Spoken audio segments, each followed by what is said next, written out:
Hey guys. Tonight we slip quietly through the back halls of a glittering imperial palace, not into the throne room, but into the kitchen. Not just any kitchen, either. This one feeds the most powerful man in the empire, the Emperor, the Son of Heaven, the living link between earth and sky. And you? You're not the chef.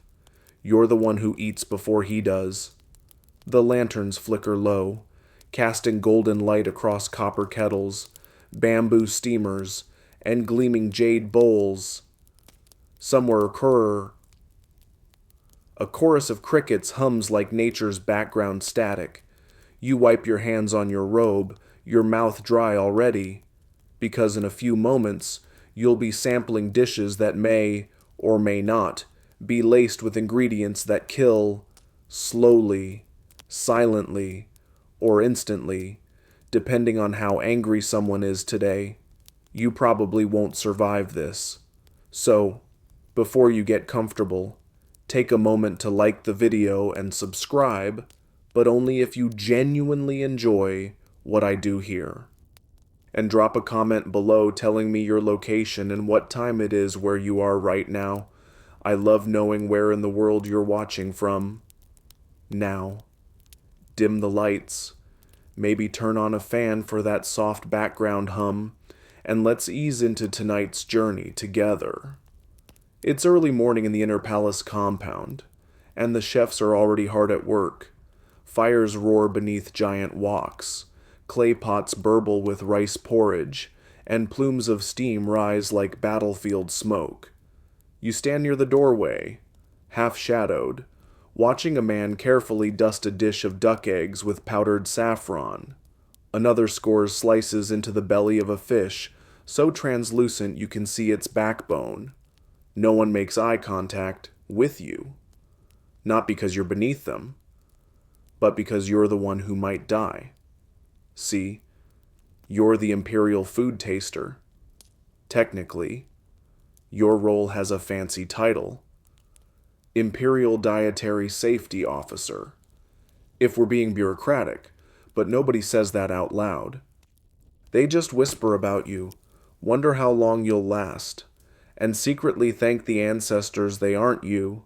The idea behind your job is simple. The Emperor can't risk being poisoned. His enemies are many, and his meals are elaborate, so someone needs to taste every dish before it's served to him. That someone is you, and breakfast is coming. You shuffle closer to the prep table, where a flurry of under-chefs finish plating the morning meal. Today's menu: congee with black sesame, marinated river fish, candied kumquats, and a gently poached egg resting on a lotus leaf like some kind of edible flower offering. It looks beautiful, and possibly lethal, because despite all the splendor, you know better than to trust the sparkle. This palace runs on quiet treachery, and breakfast is prime time for a hidden vendetta. You begin your ritual. First, a visual check. You squint at the congee for any odd discoloration, unusual flecks, faint shimmer, too perfect symmetry. Next, you sniff.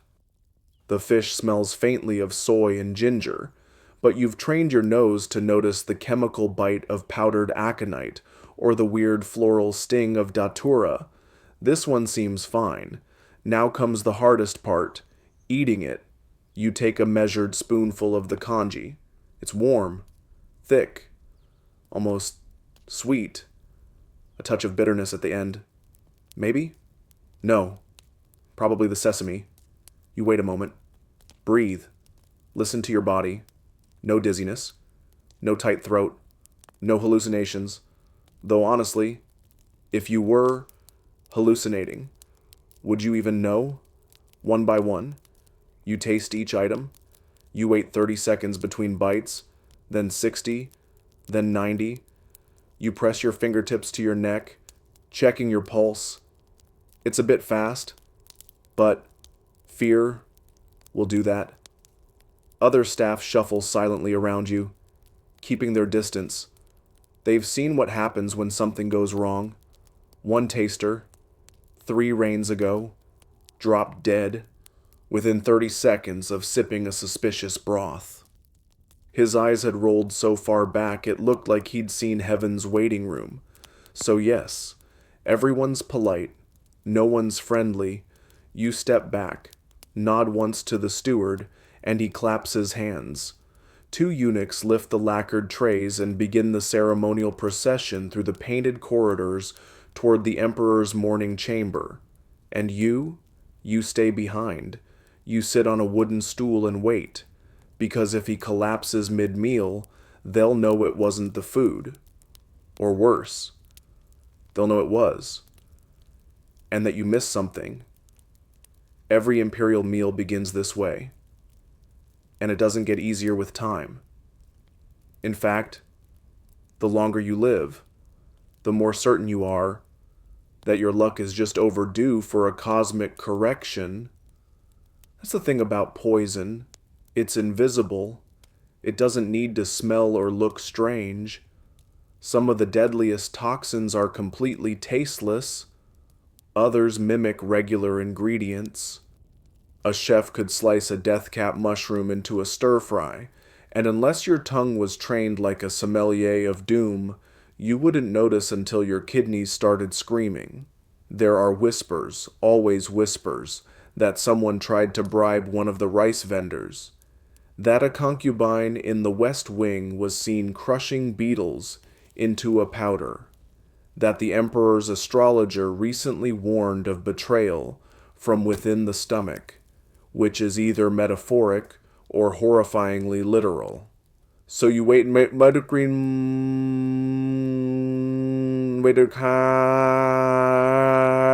if no runners come tearing through the courtyard yelling for the apothecary, that's considered a win.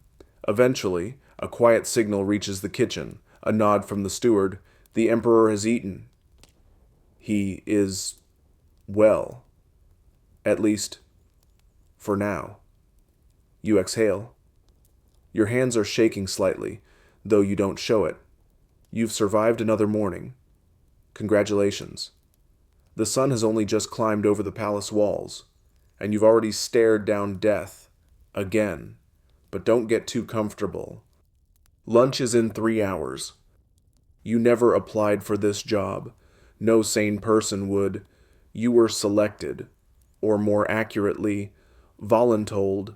One day, a eunuch handed you a scroll stamped in cinnabar red, and that was that. The Son of Heaven had invited you to serve him in the Imperial kitchens. Declining wasn't an option. You were just the right mix of loyal, smart, and expendable. Now, every time your name echoes through the corridor, your stomach drops. You walk the stone halls with the slow dignity of someone carrying their own coffin in their chest. Today, it's different. Today, you're not in the tasting line for breakfast or dinner. Today, you're being summoned early, always a bad sign. You arrive in the outer kitchen, where dozens of cooks swarm like bees in starched linen uniforms. The air is thick with spice and smoke, but the steward doesn't motion to the stove or the tea table. Instead, he nods you toward the red room. The red room isn't technically red. It's named for what happens after someone eats something from it. It's where experimental dishes are prepared, meals no one's tasted before, recipes from far-off provinces or obscure medical scrolls. Sometimes a visiting envoy brings a delicacy. Sometimes a chef wants to impress.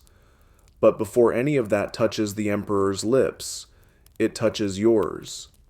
You step through the beaded curtain and immediately see the dish on the lacquered tray. One bowl, steam curling up like a cobra rising from a basket. The broth is thick and pale. Inside floats something that might be tofu, or a jellyfish, or an organ you can't name. A cook bows. New herbal tonic. Special recommendation from the Daoist advisor. Of course. You keep forgetting the Emperor's personal mystic is obsessed with alchemy. You take your seat. The bowl is passed forward like a religious offering. You lift the lid and inhale.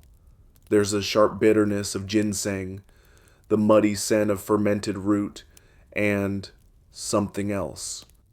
Astringent. Metallic. Do we know all the ingredients? You ask. The steward hesitates. Mostly. Excellent. You stir once, then twice. You dip your chopsticks, fishing out a pale slice of something rubbery and bite-sized. You lift it to your lips. Pause. Then chew. The texture is gelatinous. The flavor is, well, it tastes like boiled despair. But it doesn't sting or numb your tongue, which is promising. You swallow, then wait. Your heart beats like a taiko drum. Your skin prickles. You watch your own hand for tremors. Still alive. For now. This is your life. One uncertain bite at a time. You're not a guard or a servant or a scholar. You're the human firewall between the Emperor's stomach and everyone who wants to see him fall. Which, honestly, is everyone. There's a strange kind of fame attached to your position. People know your name. They whisper it with awe and a little pity.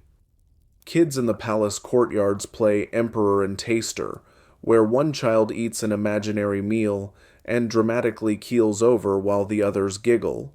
Charming. But this isn't a game. You sleep on a raised mat in a chamber just off the kitchen, always half-dressed and ready to be summoned. Sometimes in the middle of the night, the Emperor wakes with a craving or a nightmare about poison, and the whole kitchen scrambles. You're dragged from half-sleep and forced to taste something that might kill you before your dreams even fully exit your head. And when you're not tasting food, you're training. Not in the glamorous way, no swords or martial arts. You learn mushroom identification.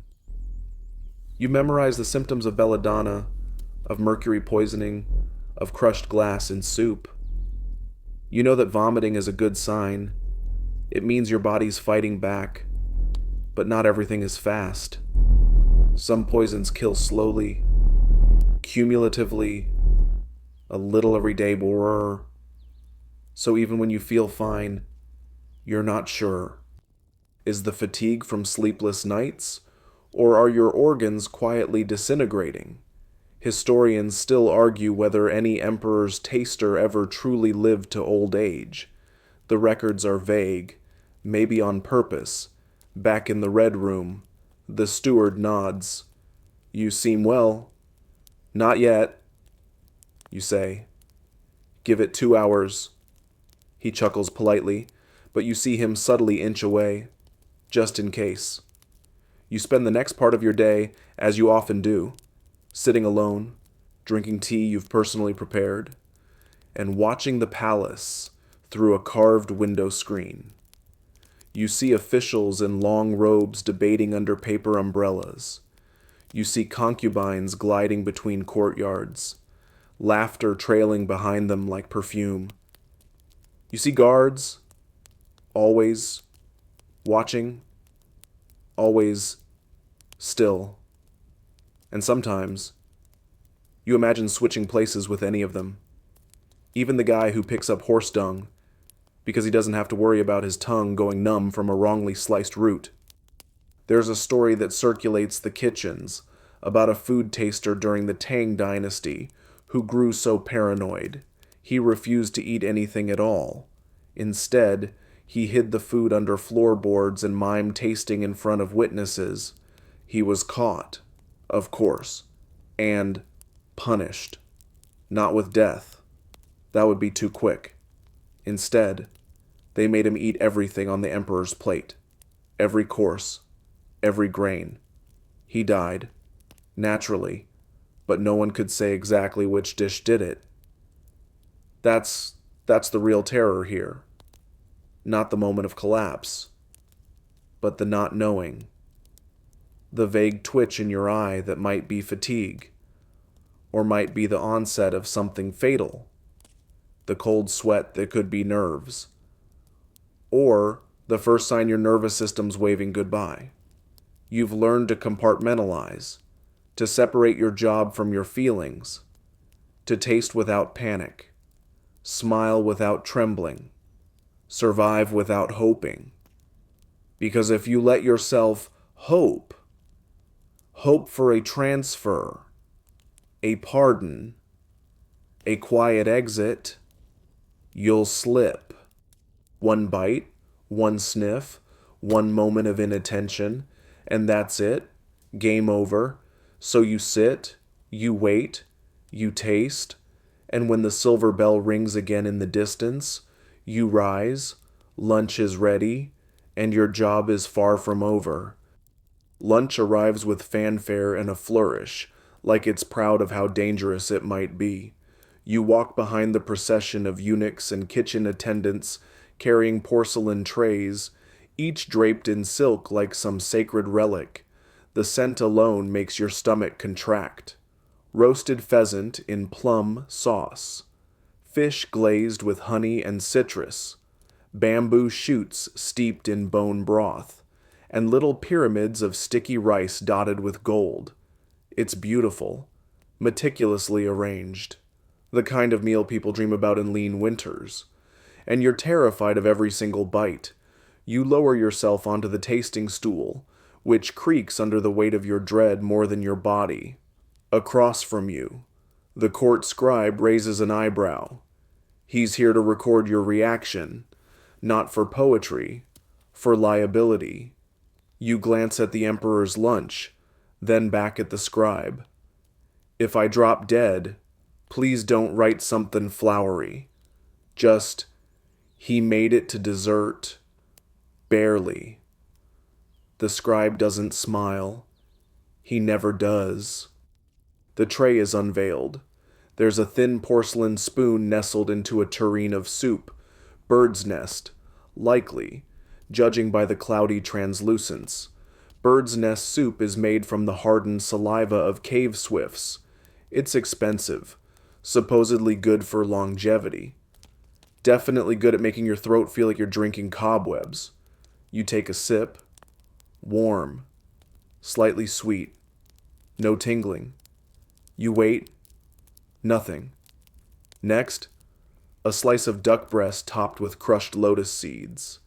It glistens like it was painted with syrup. You bite. Chew. Swallow. No metallic taste. No sudden need to lie down and reevaluate your life choices. But you never rush. Even when your tongue tells you everything's fine, you always wait between dishes. 2 minutes, 5, sometimes 10. Enough time for symptoms to sneak in. Dizziness, blurry vision, confusion. You once failed to notice that a sauce had been laced with powdered rhododendron. You thought the fish was just especially tender. You blacked out in the corridor 2 minutes later, woke up covered in temple offerings. That was a bad day. You survived. Barely. Historians still argue whether that near miss was an accident, a kitchen rivalry, or a targeted test to see how long you'd last. Personally, you think it was just Tuesday. You finish the tasting protocol, nod toward the steward, and watch as the real meal is swept away to the emperor's private chamber. You always wonder if he knows how close he is to dying every time he picks up his chopsticks. Probably not. Or maybe he does, and that's why he never makes eye contact when he passes you in the garden. He's not cruel, just careful, as he should be. You lean back in your stool. The scribe notes your absence of symptoms, like he's logging livestock data. You feel fine. Or maybe you're just used to feeling like this. The line between health and slow-acting poison is thin. Everything could be killing you just a little, even now. You once read a scroll that described how the famous Han Dynasty general Huo Guang was said to have been slowly poisoned over months with cinnabar powder, mercury sulfide. It was supposed to prolong life. It did not. But the symptoms were subtle: tremors, mood swings, weight loss. If that happens to you, they'll just say you're stressed, which you are. And speaking of stress, you're not just worried about what's in the food, you're worried about who's watching it. Because if you think the emperor's meals are prepared in some calm, pristine sanctum of order, you're adorable. In reality, the palace kitchen is a war zone of quiet sabotage and passive-aggressive pastry arrangements. Each cook has their allies, their enemies, their ambitions. Some are here for honor, some for access, some for payback, and every single one of them touches the food before it reaches you. You've seen a sugar artist accidentally knock a pot over a rival's design. Watched a soup stirrer subtly shift spice ratios just to throw someone else off balance. You've seen knives sharpen just a little too enthusiastically, and you've heard whispers, always whispers, that the chef who makes the emperor's dumplings once served a regional lord who vanished under mysterious circumstances, that the new sauce specialist used to make herbal tonics in a monastery where 3 abbots died in the same week, that one of the kitchen apprentices has a grandfather who was executed by the emperor's uncle. That kind of vendetta simmers for generations. You don't trust anyone, not even the ones who bring you tea with a smile, especially them. You're given a short reprieve before the next round of tasting. You duck into the corner of the herb room, a quiet space filled with woven baskets, dried roots, and cabinets with labels written in fading brushstroke. It smells like earth and old stories. This is the only place where you feel mildly safe. You know this room. You know what's in each jar. You know which ingredients will help a stomach settle, which ones will draw out toxins, which ones could put you to sleep forever. You keep a tiny sachet of dried peony root in your sleeve, just in case. Sometimes, you daydream about slipping out of the palace entirely, faking your death, fleeing to the countryside, opening a noodle stall where the only danger is someone choking on a too large bite of radish, but you always wake up, because the bell rings again, and it's time to taste the mid-meal tea. Yes, even the tea has a risk profile. The steward's waiting. He offers you a porcelain cup etched with dragons. The liquid is pale green, flecked with chrysanthemum petals. You hold it to your lips, then pause. The aroma is familiar, but not exactly. There's a bitterness you don't recognize. You tilt the cup, watching how the light plays across the surface. Your instincts say no, but your job says yes. You drink. The tea settles on your tongue like warm jade. It's slightly bitter, floral, and laced with something metallic just beneath the surface, so faint it might be nothing, or it might be everything. You swallow slowly. Your throat contracts. Nothing happens. Yet. You sit quietly on the low stool reserved for this exact moment. Tea review. It sounds pleasant, civilized. In reality, it's just a 30-minute staring contest with your own organs, waiting to see if they betray you. The palace clock ticks in the background, the slow, ponderous sound of time stretching. 1 minute, 2, 3. You glance at your fingertips. No numbness. You blink. Your vision is still clear, but you've learned not to be too trusting. There was once an emperor who died from a cup of chrysanthemum tea. Historical records say it was tainted by error. which is a poetic way of saying someone hated him, and was clever enough to know how to use just enough powdered aconite to make it look like a natural illness. You've tasted tea hundreds of times. You've learned to recognize licorice root, star anise, ginkgo leaves, but new blends are always being tested, sometimes by foreign visitors, sometimes by Daoist monks claiming to have discovered immortal flavor. Once, you were given a tea infused with gold flakes and deer horn dust. Your teeth hurt for days. Historians still argue whether the imperial obsession with herbal tea was medicinal, spiritual, or simply a convenient delivery system for slow-acting poisons. You think it's probably all three. The current emperor favors rare regional blends, imported from mountain monasteries and lakeside villages no one's heard of.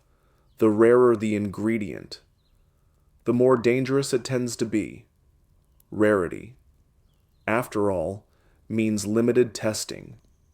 As you sit and wait, your mind drifts to past food tasters, your predecessors. Their names aren't carved into plaques. They aren't painted in the royal scrolls. You only hear about them in hushed voices.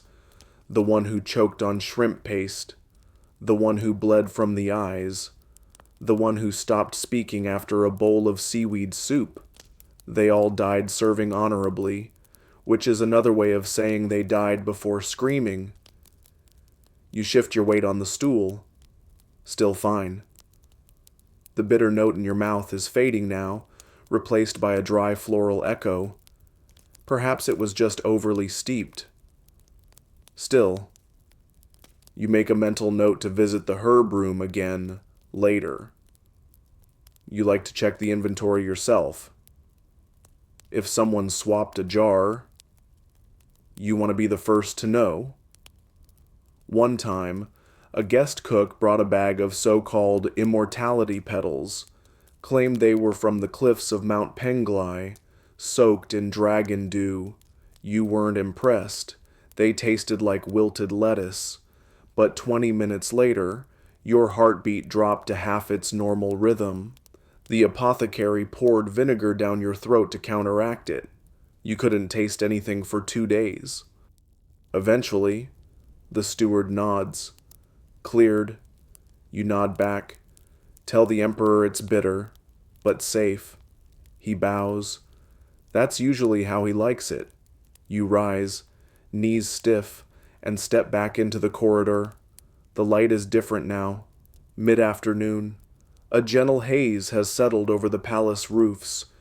You walk past golden tiles and carved dragon beams, past flowering trees and quiet ponds.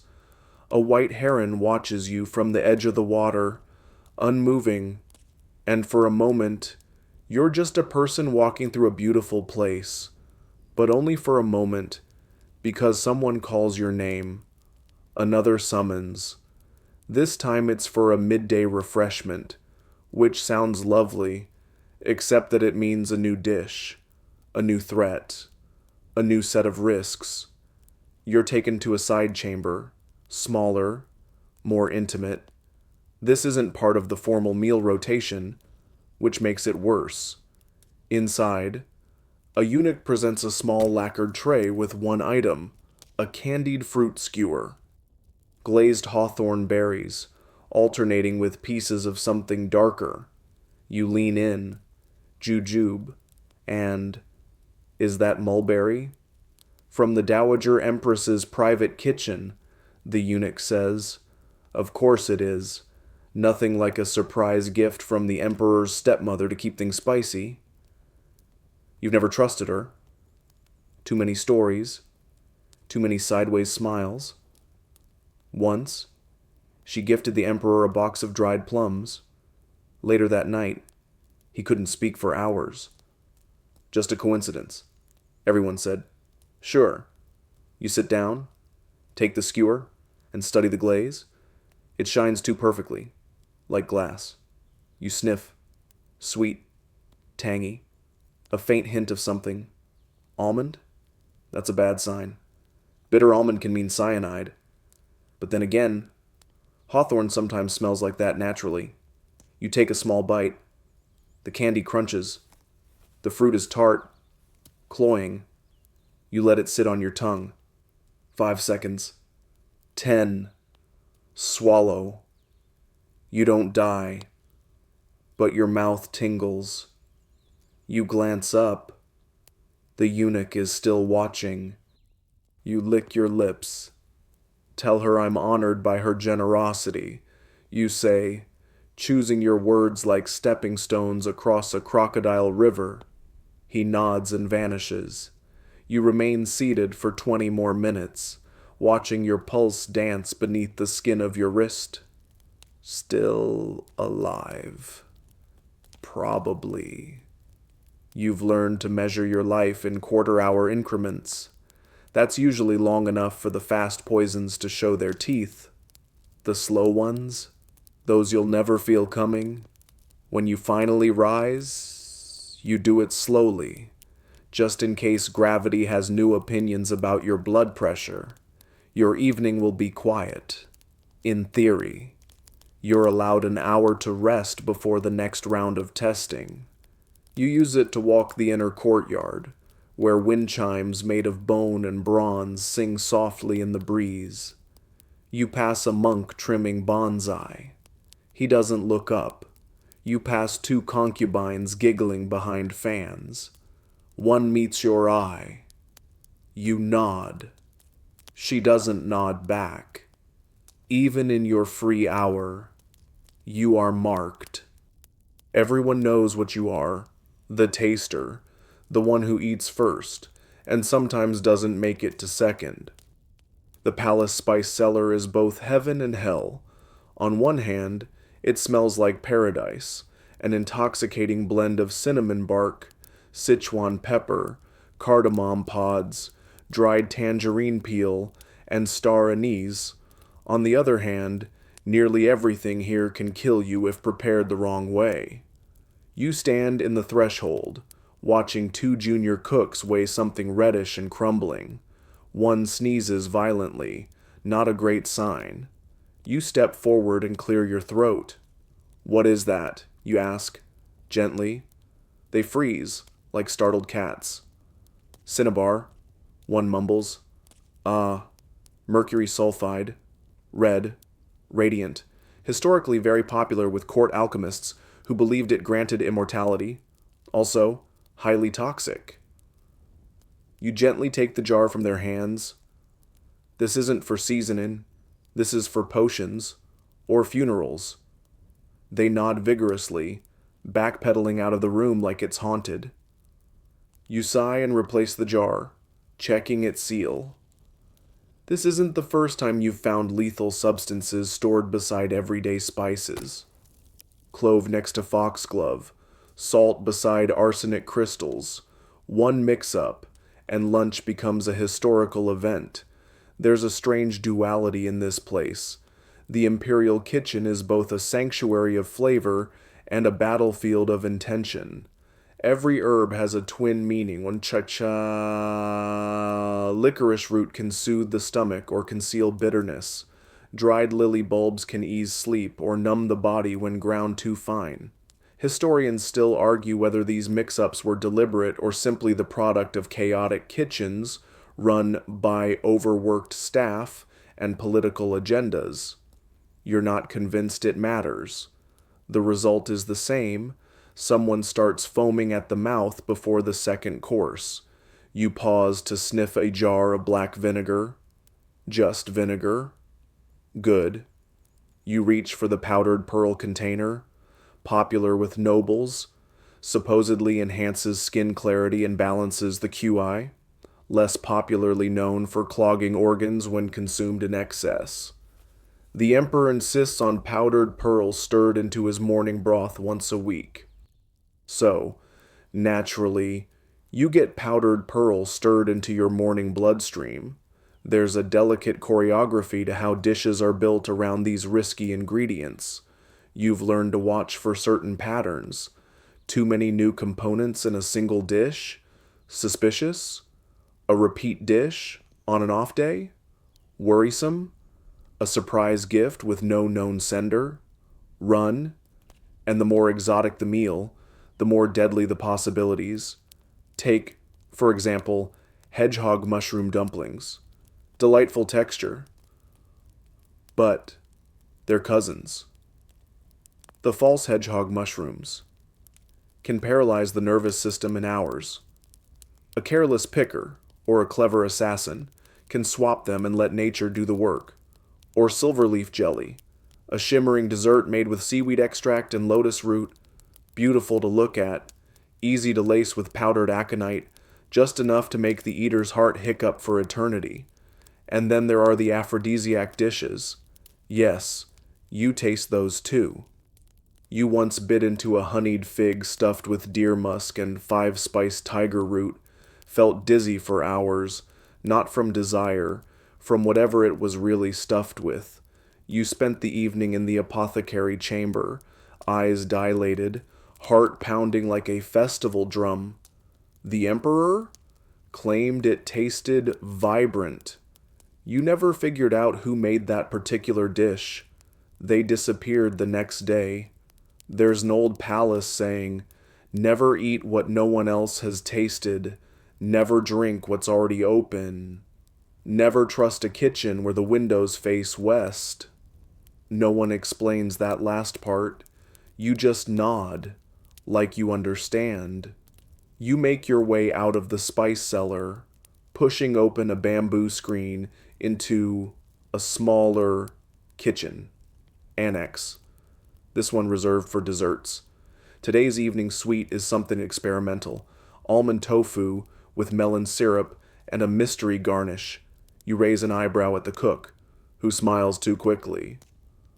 "Aromatic surprise," he says, handing you a tasting spoon.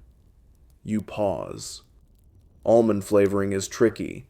Some varieties, especially wild apricot kernels, contain amygdalin, a compound that can convert to cyanide in the digestive tract.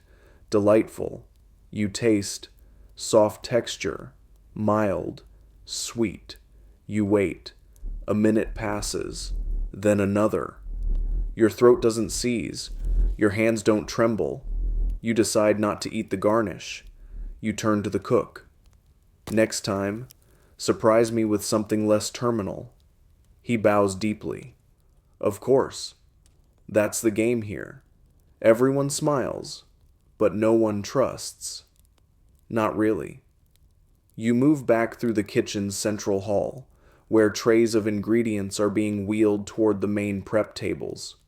You watch as someone slices a cucumber into perfect hexagons, each segment placed with the care of a palace seal. You pause. "Why hexagons?" The sous chef blinks. "They symbolize the 6 directions." "Interesting," you say. "They also resemble a certain northern poison leaf."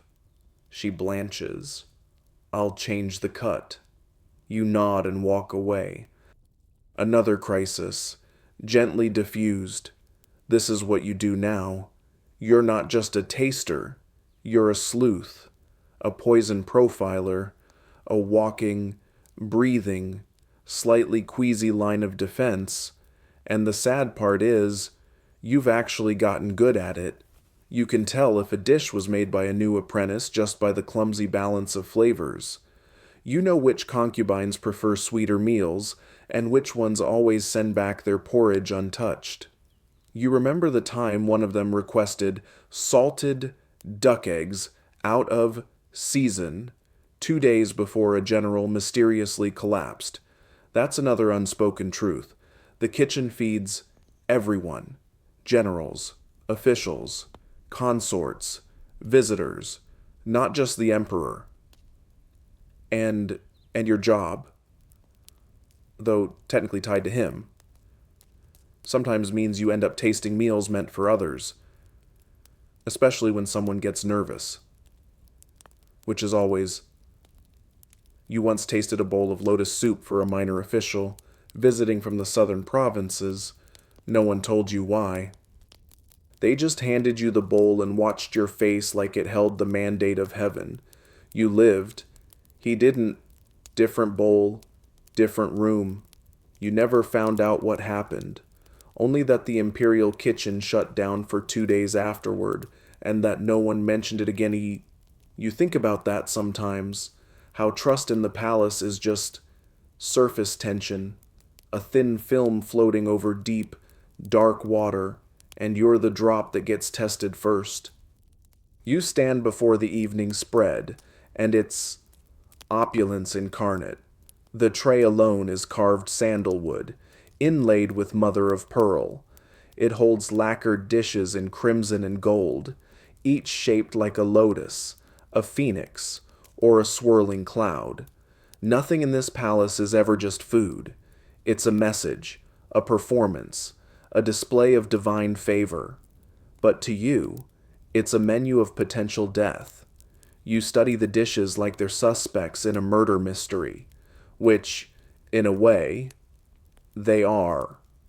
Tonight's menu includes gold leaf duck tongues in wine sauce, black bone chicken stewed with angelica root, and, of course, the Emperor's favorite, moon milk soup, made from fermented mare's milk, lotus pollen, and something with a name that sounds made up, like silver rain grass.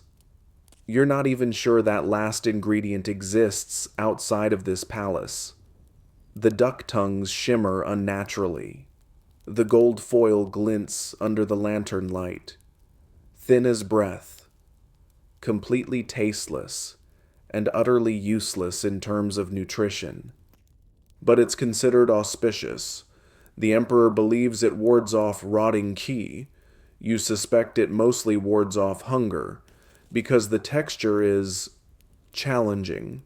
You lift one tongue with your ivory chopsticks. It jiggles like it has second thoughts. You pop it into your mouth and chew. It tastes like rich silk soaked in vinegar. No metallic aftertaste, no numbness. Good sign. Next is the black bone chicken, a delicacy from southern China, prized for its supposed healing properties. The meat is bluish gray, which doesn't help your nerves. It's stewed with ginseng, red dates, and angelica root, ingredients that can boost vitality or cause seizures in the wrong quantities. You take a spoonful. It's earthy, bitter, aromatic. You breathe through your nose and wait. Still upright, still conscious. Excellent. Then comes the moon milk soup. You stare into the bowl. The surface is a pale lavender, flecked with gold and bright green threads. It smells like fermented honey and overripe melon. You stir once, and the soup shifts in its bowl like it's thinking about you. Two, you take a sip. It coats your tongue like satin, then leaves behind a strange fizziness. You wait for it to resolve into something familiar. It doesn't. You swallow, half expecting your throat to close. It doesn't. But your ears do ring for a few seconds. You blink. Okay, that's new. You signal the steward. What's in this? Same as usual, he says. But the kitchen says the mare's milk was sourced from a new breeder.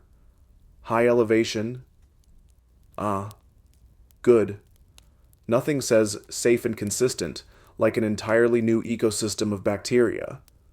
You make a note to observe your digestion very closely over the next 12 hours. Still, on the surface, you're fine. You keep your posture relaxed.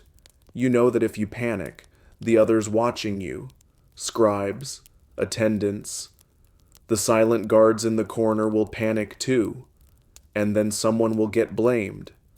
Probably you. In the distance, a gong sounds. The Emperor will be eating soon.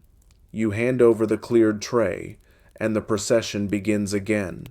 Quiet footsteps, silk fluttering, the air of heavy ceremony. And still, you sit there, because the Emperor's dinner isn't the only danger. After his meal, it's customary for a selection of dishes to be offered to favored guests, foreign diplomats, concubines in good standing, select officials. And who must taste those dishes? You. One by one. You're handed samples of sweet bean cakes, pickled lotus stems, spiced eel strips, and jellied bird tongues. You taste. You nod. You wait. Then comes the curveball, a fruit platter, carved into elaborate shapes, peaches like roses, plums like phoenix tails, and in the center, a whole lychee, its skin untouched. That's unusual. Lychee is almost always peeled and chilled in advance. The emperor dislikes sticky fingers. You raise the fruit and peer it imperfect, untouched, unmarked. It seems too perfect. You glance at the steward. Who prepared this? He checks the scroll. West Garden Kitchen, under the direction of Concubine Leon. You suppress a sigh. Concubine Leon is beautiful and petty, and once accused her rival of hiding a frog in her soup bowl. You gently crack open the lychee. The scent is sharp, sweet, familiar, but you've smelled fake sweetness before. You taste it anyway, and then a flash, just behind your eyes, only for a second, then gone. You blink rapidly. The steward leans forward. Problem? No, you say automatically. But inside, your body is on high alert. Your tongue feels slightly numb, not completely, but enough to notice. You don't panic. You've practiced for this. You pick up another fruit, this one a slice of plum, and take a bite. If it was a contact reaction, it should intensify. If it doesn't, then maybe you wait. The numbness fades. Maybe it was just cold, or your nerves, or that thing where your body plays tricks on you because you're always expecting to die. Still, you flag the lychee tray for closer inspection, just in case, because that's the truth about your job. Even when everything seems fine, you never really know. There's no blood test, no emergency lab, only instinct, memory, fear, and your continued existence. You finish the round and return to your chamber. You sit on your mat, back against the cool stone wall, and close your eyes. Outside, the palace continues its grand charade. Lanterns flicker. Court musicians strike up their nightly song. Somewhere, a concubine laughs. Somewhere else, someone plots. And you lie back and whisper to no one in particular, still alive. For now. The kitchens may smell like sesame oil and warm broth, but underneath all that steam and ceremony, they're a battlefield. Not a battlefield of swords and armor, though honestly, that might be simpler, but of hierarchies, invisible ranks, fragile egos, knives drawn in metaphor, and sometimes not. You begin your morning walk through the east corridor of the palace kitchens, and already you can feel it, tension humming in the air, sharper than the ginger being minced 3 stations over. You nod to a dumpling shaper who doesn't nod back. Interesting. 2 weeks ago, she was chatty. Something's changed. The head of sauces is furiously whispering to the herbalist, waving a stained recipe scroll. You catch a snippet. Cut by half next time or he'll notice. Before they both freeze upon seeing you. Yes, the taster. You may not wear rank insignias, but your presence weighs heavier than any brocade badge. You walk through this room like an omen, and everyone pretends not to watch you. But they do. They always do. In the Imperial kitchen, every role has its status. You're not technically the highest, but no one wants to be too friendly with you either. After all, you might die today, and nobody wants to get attached to a ghost in waiting. The knife masters look down on the dough rollers. The soup blenders think they're above the fire stokers. The herbal mixers believe they're priests of some sacred science, and, to be fair, they are the only ones who might keep you from keeling over. But status shifts fast.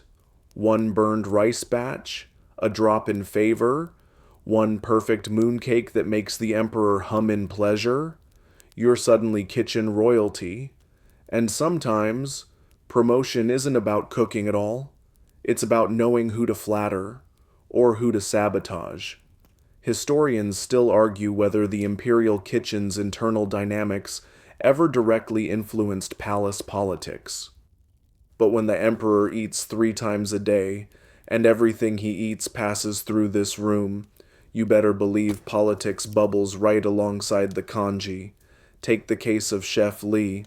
Lee used to be head of fish preparation, brilliant with carp, a genius with sea cucumber, which, fun fact, is even more disgusting than it sounds.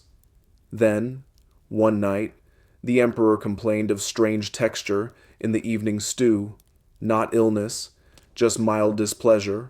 By morning, Lee was scrubbing floors. You asked him once what happened. He didn't look up. I was warned. Someone slipped me a different cut of eel. I should have checked.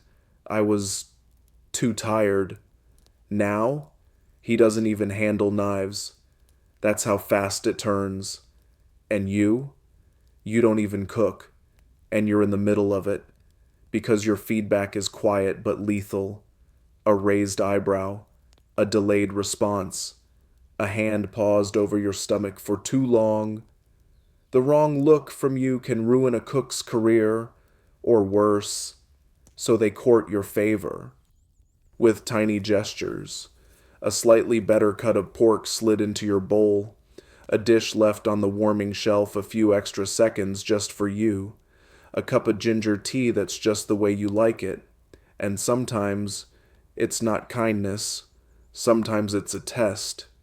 You once received a bowl of dessert soup, almond, mung bean, translucent cubes of something like jelly, innocent enough.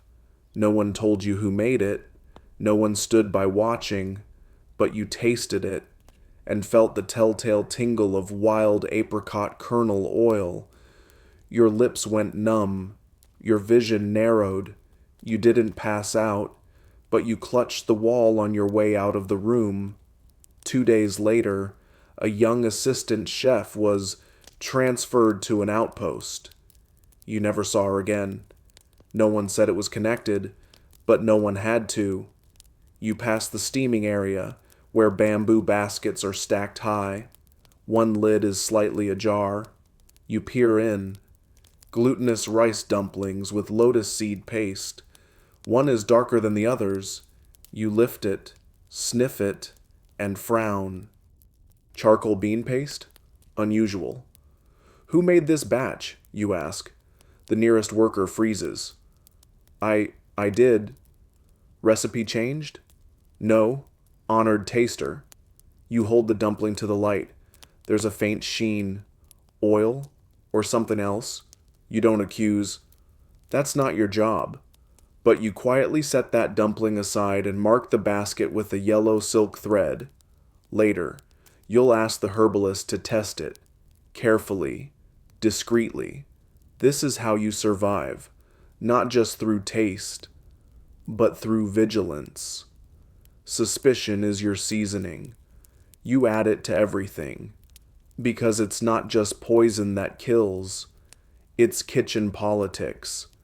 You once watched 2 chefs go from laughing over garlic chives to whisper fighting behind the steam cabinet. One accused the other of stealing a dish idea. The other threatened to let the pepper get too bold next time. The following week, one of them slipped and broke his arm. Was it an accident? Maybe. Maybe not. This is what people forget about places like this. The emperor's food doesn't come from a holy chamber of monks and spice whisperers. It comes from people, flawed, ambitious, sleep-deprived people, and many of them see you as an obstacle, because if you die after tasting their food, They die next, unless someone frames them first. So yes, you have trust issues. You eat with your left hand and keep your right hand clean, just in case you need to test something on your skin. You don't sit with your back to the door. You don't eat anything unless you've seen every step of its preparation. And you keep a tiny scrap of dried gentian root tucked behind your ear, the bitterest thing you've ever tasted, your own little early warning system. Some nights, when you're finally alone, you dream of kitchens with only 2 spices, of porridge so plain it makes you weep from peace, of being nobody, with no palate, no duty, no fear. But then the bell rings, a new dish is ready, and you rise. Because trust doesn't feed emperors. You do. You wake up to someone whispering your name. That's never good. The palace doesn't wake people gently unless something's wrong. A eunuch stands by your mat, eyes wide, fingers fidgeting at his sleeves. You're needed. Now. East wing. You sit up slowly, already tasting dread in the back of your throat. What kind of food? He hesitates. Not food. Tea. Of course. You throw on your outer robe, grab your kit, chopsticks, spoon, ginger root, silver pin, and follow him through the moonlit corridors. The stone beneath your feet is still warm from the day. Somewhere, a bell-toads calls in the distance. The palace is quiet, but not sleeping. You know this corridor. East wing. That's where the Imperial consorts reside, which means this is a private matter. You're led through a curved doorway, where candles flicker low and perfumed smoke curls along the ceiling beams. A concubine reclines on a lacquered bench, swathed in silk. Her eyes are sharp beneath their kohl-lined lids, her fingers idly toying with a strand of pearls. She nods once. Taster. You bow deeply. Lady, a small porcelain pot sits beside her. Steam curls from its spout. 2 tiny cups rest on a tray. One is untouched. The other is half empty. She has cramps, says a maid. Wanted the medicinal tea from her province. You glance at the remaining cup. And? She said it tasted strange. Then she... Stop speaking. Your stomach turns. She's resting now. The maid adds quickly. You approach the tea. The smell is unfamiliar. Mint. Rose. Something vaguely metallic. You swirl the cup. Something viscous clings to the bottom. Thick. Unsettling. You dip your silver pin into the liquid. Wait. The pin darkens slightly. Not definitive. But not nothing. You ask. Who brewed this? The maid fidgets. An herbalist. A new one. Of course, they always are. You take the tiniest sip, hold it in your mouth. Wait. It's cold now. Bitter. Earthy. Slightly chalky. You spit it discreetly into a cloth. I wouldn't recommend finishing it, you say. The concubine raises a brow. So I wasn't being dramatic. Not this time. She smirks. Pity. This is the other half of your job. Taste in food not just for the emperor, but for anyone in the inner court who thinks they're important enough. And she is concubines, eunuchs, noble guests. They all know that palace kitchens are as dangerous as any battlefield. More so, because here, the knives smile at you before they strike. You've tasted porridge for frightened generals, cakes for teary-eyed servant girls, a bowl of soup for the emperor's favorite hunting dog, who'd been receiving suspicious treats. You tasted the meatball. It was fine. The dog later vomited on the jade tiles anyway. Not your fault. Sometimes, the risk isn't even death. It's shame. One nobleman insisted you test a tonic said to enhance male vigor. He was terrified someone had swapped the herbs with something softening. You tasted it. It wasn't poison. But you did feel lightheaded and oddly chatty for hours afterward. Historians still argue whether palace poisons were more frequently used against enemies or romantic rivals. One concubine was rumored to dust her lips with belladonna, enough to widen her pupils and entrance the emperor. Another supposedly placed crushed beetle wings in her rival's tea to cause hallucinations. Neither case was confirmed, but the stories persisted. In this palace, poison isn't always a means to kill. Sometimes, it's a means to shift favor, make someone seem sickly, tired, irritable, just enough to make the emperor look elsewhere. You've learned to spot the patterns. Concubines whose dishes start tasting slightly off. You keep an eye on them. Herbal packets left near incense burners. Suspicious. Servants who linger just a bit too long after delivering meals. Worth following. You've reported your suspicions before, quietly, discreetly, and sometimes people disappear. You're never told why. You just get a new face in the kitchen, a new pair of eyes watching you, a new cook who bows too deeply. The concubine thanks you, rising from her seat with feline grace. You've earned a favor, she says. You bow. May I never need to collect. She laughs, and it's not a kind sound. You step back into the night air. The palace is still. But you feel the buzz under the silence, like static before a storm. You head toward the apothecary's chamber. The herbalist there, old Shen, is half-deaf and fully paranoid, which makes him perfect for your needs. You hand him the remaining tea. Test this, you say. He sniffs, snorts, and grumbles something about ungrateful courtiers. Then he disappears into the back room. You sit. The walls are lined with drying herbs, powders, crushed roots, animal parts you don't care to identify.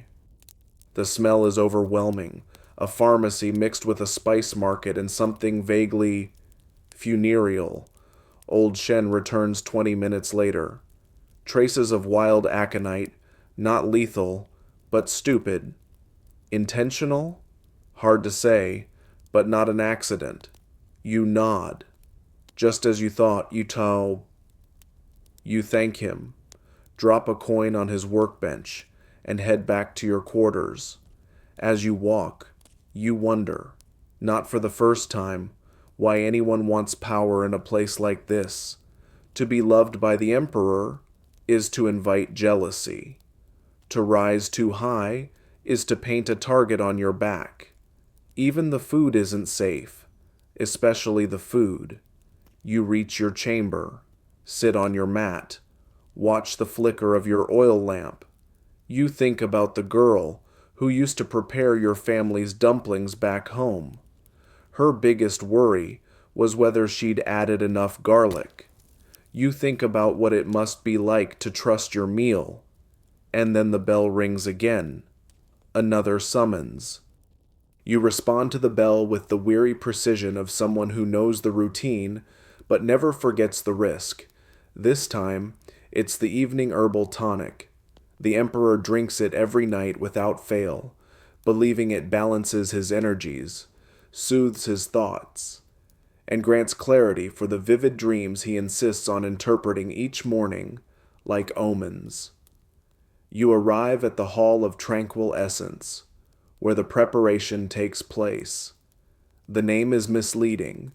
Nothing here is tranquil. The air is thick with tension and the scent of mugwort, and the apothecaries bustle like bees in silk. The tonic rests on a low stone altar. It glows faintly green in the candlelight. Great. You step forward, observing the bowl. The liquid ripples unnaturally, though the room is still. It contains goji berries, ginseng, Angelica sinensis, and something milky and fibrous floating near the surface. You raise your brow at the steward. He bows. Shredded deer tendon, as advised by the monk from Lu Mountain. Of course it was. That monk's spiritual enhancements have made your life a digestive roller coaster for months. You reach into your sleeve and pull out your silver chopsticks. You dip them into the liquid. No color change. You swirl them once, lift a bit of the tendon, then taste a small sip of the broth. The flavor is intense, earthy, bitter, sticky with resin. You brace for impact. 5 seconds, 10, 30. You're not dead. Yet. This is the part no one talks about. The sheer number of ridiculous objects you've ingested in the name of Imperial safety. You once drank a tea steeped with tiger whiskers. Another time, you sampled powdered antler velvet dissolved in rice wine. Both had the texture of regret and the aftertaste of bankruptcy. There's also your toolkit. It's not fancy, but it's kept you alive. Your silver chopsticks aren't just elegant, they're reactive. Silver was long believed to tarnish in the presence of arsenic or sulfide-based toxins. The science is dubious, but still, it offers a small comfort. You carry dried ginger root, which can stimulate vomiting if needed, a sprig of mugwort, said to repel certain stomach poisons, a sliver of ox bezoar, yes, from an actual cow's digestive tract, believed to neutralize toxins. Most of it is superstition, but in your line of work, superstition is just practical anxiety in costume. Historians still argue whether any of these methods actually worked. Some point to records of poisonings that silver never detected. Others insist it was all symbolic, a way to feel in control when you clearly weren't. You think both things can be true. The real weapon is your instinct. You can smell rancid oil before anyone else. You can spot a too clean bowl and know it's suspicious. You can taste the difference between ground ginger root and powdered aconite, even when the difference is microscopic. And you know your body better than ever. You know when your stomach's tight from stress versus tight from subtle internal betrayal. You know which foods make your tongue buzz, which herbs dull your hearing. You even know when something is too perfect. Perfection, in the palace, is rarely real. It's usually bait. You once faked a coughing fit after tasting a suspicious sauce, just to buy time. It worked. The cook who prepared it vanished 2 days later. No one thanked you. No one ever does. You're not a hero. You're a filter, a mouth-shaped shield. And yet, people treat you with a strange reverence. They lower their voices when you enter. They glance sideways at your food. They wonder if you can taste fear. Sometimes, you think you can... Back in the Hall of Tranquilescence, the steward clears his throat. All well? You nod. Unpleasant, but safe. He doesn't smile. He'll be pleased. The tonic is whisked away, and you're left alone for a moment. You stretch your legs, feeling the stiffness in your knees. The floor here is polished stone, always cold. You're never quite warm in this palace, not entirely. Your robe itches. A patch of your skin is reddened from a reaction to some mushroom dish you tasted 3 days ago. You apply a salve each night. It helps. Barely. You sigh and head back toward your chamber. But halfway there, a young servant intercepts you. Honored taster, she whispers. The Empress Dowager requests your presence. You almost groan, but you nod instead, because saying no would be worse. You follow the girl through back corridors, past painted screens and ancient tapestries, until you reach a chamber lit only by firelight. The Empress Dowager sits in a tall chair, her expression unreadable, her hair piled like a monument. She gestures to a tray on a low table. "I was sent these as a gift," she says, voice like dry silk. "Little sweet cakes. They say they're filled with plum and walnut." Your stomach sinks. "Would you be so kind?" You kneel. "Of course." The cakes are beautiful, too beautiful.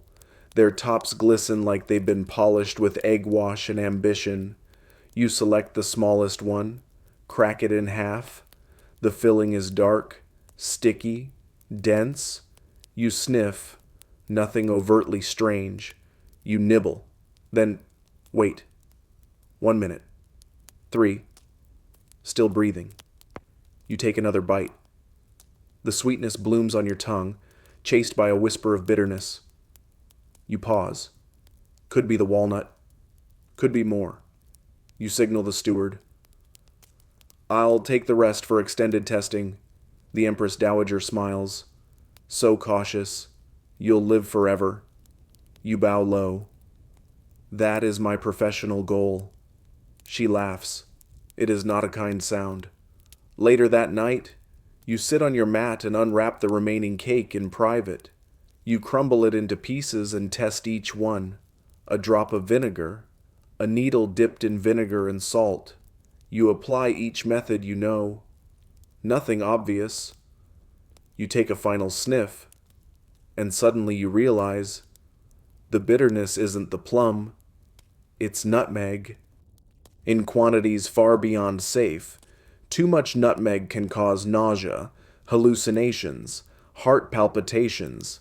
It's not always fatal, but in the right amount, with the right timing, it can be. You wrap the pieces in cloth and burn them. Quietly, alone. No one will know. You'll sleep lightly tonight, because even though your body is fine, your trust, it's wearing thin. The palace sleeps, but you don't. You lie on your mat, staring at the ceiling's wooden beams, counting each flicker of the oil lamp's reflection across the lacquered floor. You've survived another day. You're supposed to be grateful. Instead, you're rehearsing every bite, every sip, every tingle on your tongue that felt even slightly wrong. Because tonight, something was off. Not dangerous, not deadly, but wrong enough to leave a fingerprint on your nerves. Your job doesn't allow for probably fine. In the Imperial court, that's the space where people die quietly. You sit up, pull on your outer robe, and shuffle barefoot through the corridor. The stone is cool. The night air is thick with the scent of sweet osmanthus and the soft murmur of crickets. You're headed to the medical chamber, just to be sure. Inside, the apothecary is asleep in his corner, snoring gently under a silk blanket. You don't wake him. You go straight to the herb drawers, pull out a thin slip of bamboo, and dip it in a basin of vinegar. Then, you press it against your tongue. No reaction. Good. You exhale, just once, and tuck the slip back where it came from. That's how your nights go now. Taste. Doubt. Self-diagnose. Repeat. Back in your quarters. You brew yourself a tea. Something safe. Roasted barley and dried tangerine peel. You sip it slowly, watching the steam curl like ghosts of safer days. You used to love food. Not anymore. Now, every flavor is a code, every texture a threat, every plate a puzzle. What once brought comfort now carries consequence. You think back to your first week here, how naive you were, how careful, yet clumsy. You remember gagging after your first tasting of fermented fish sauce mixed with deer blood, technically a delicacy. The steward laughed. You didn't. Since then, you've tasted thousands of dishes. You've developed a reflex for fake sweetness, a radar for floral notes that arrive too early, an almost psychic sense for over-familiar flavors that mask something sinister beneath. One time, a pork dumpling had a filling that tasted just slightly too metallic. You stopped chewing after 2 bites. It turned out someone had added ground gallstone powder, usually used in microscopic doses for medicinal tonics. In dumpling form, it could have shut down the Emperor's liver. Or yours. The cook swore it was a mistake. No one bought that. He was reassigned to stoking furnaces. You've seen things no recipe book prepares you for. A plate of radish blossoms dusted with what looked like sugar, but turned out to be powdered toad skin. A syrup made from fermented peach pits. Stone fruit contains cyanide, by the way. A bowl of soup where the noodles moved. Not worms, just shrimp, still alive, but they startled you enough to choke. You recovered. The scribe recorded it as a brief reaction to surprise protein. Historians still argue whether all the bizarre ingredients in Imperial kitchens were about indulgence or intimidation. Some say the Emperor demanded exotic food as a demonstration of his wealth and reach. Others think he simply grew bored. You think both are true. Power makes people weird, and that weirdness trickles down, right into your mouth. Your tea is almost finished now, but your thoughts are still awake. You remember the time a visiting envoy from the northern steppes brought a wheel of cheese so pungent it nearly made the kitchen boy cry. You tasted it, of course, then hallucinated that your left hand had turned into a goose. The Emperor loved it, asked for it again the following week. You managed to fake illness that day. Even poison testers get lucky. Sometimes you stare at your silver chopsticks, resting beside your bed, like twin swords. You remember when you first held them with reverence. Now they just feel like tools. Their sheen is dulled. You've had them repaired twice. You consider keeping a third set hidden, just in case. A backup for your backup. That's where your mind is these days. You test your own water before drinking it. You stir your porridge counterclockwise because someone once told you clockwise stirs invite sickness. You leave rice uneaten at the bottom of your bowl as a superstition against bad luck. You are tired, but you keep going, because you know what happens if you let your guard down. You remember Jin. She was another taster, not for the Emperor, one of the court nobles. She was sharp, smart, precise, but she liked sugar plums. She snuck them sometimes, even when she wasn't supposed to taste that batch. One night, she didn't come back from her testing chamber. They said it was natural causes, but you remember the panicked look on her assistant's face. The way the steward said natural like he didn't believe himself. Now the sugar plums come from a different vendor. The batch is double-checked, but Jin's name isn't spoken. You think of her when you eat fruit now, and you chew more slowly. Your candle sputters. The oil's running low. You lie back down. You stare at the ceiling, and finally, you begin to drift.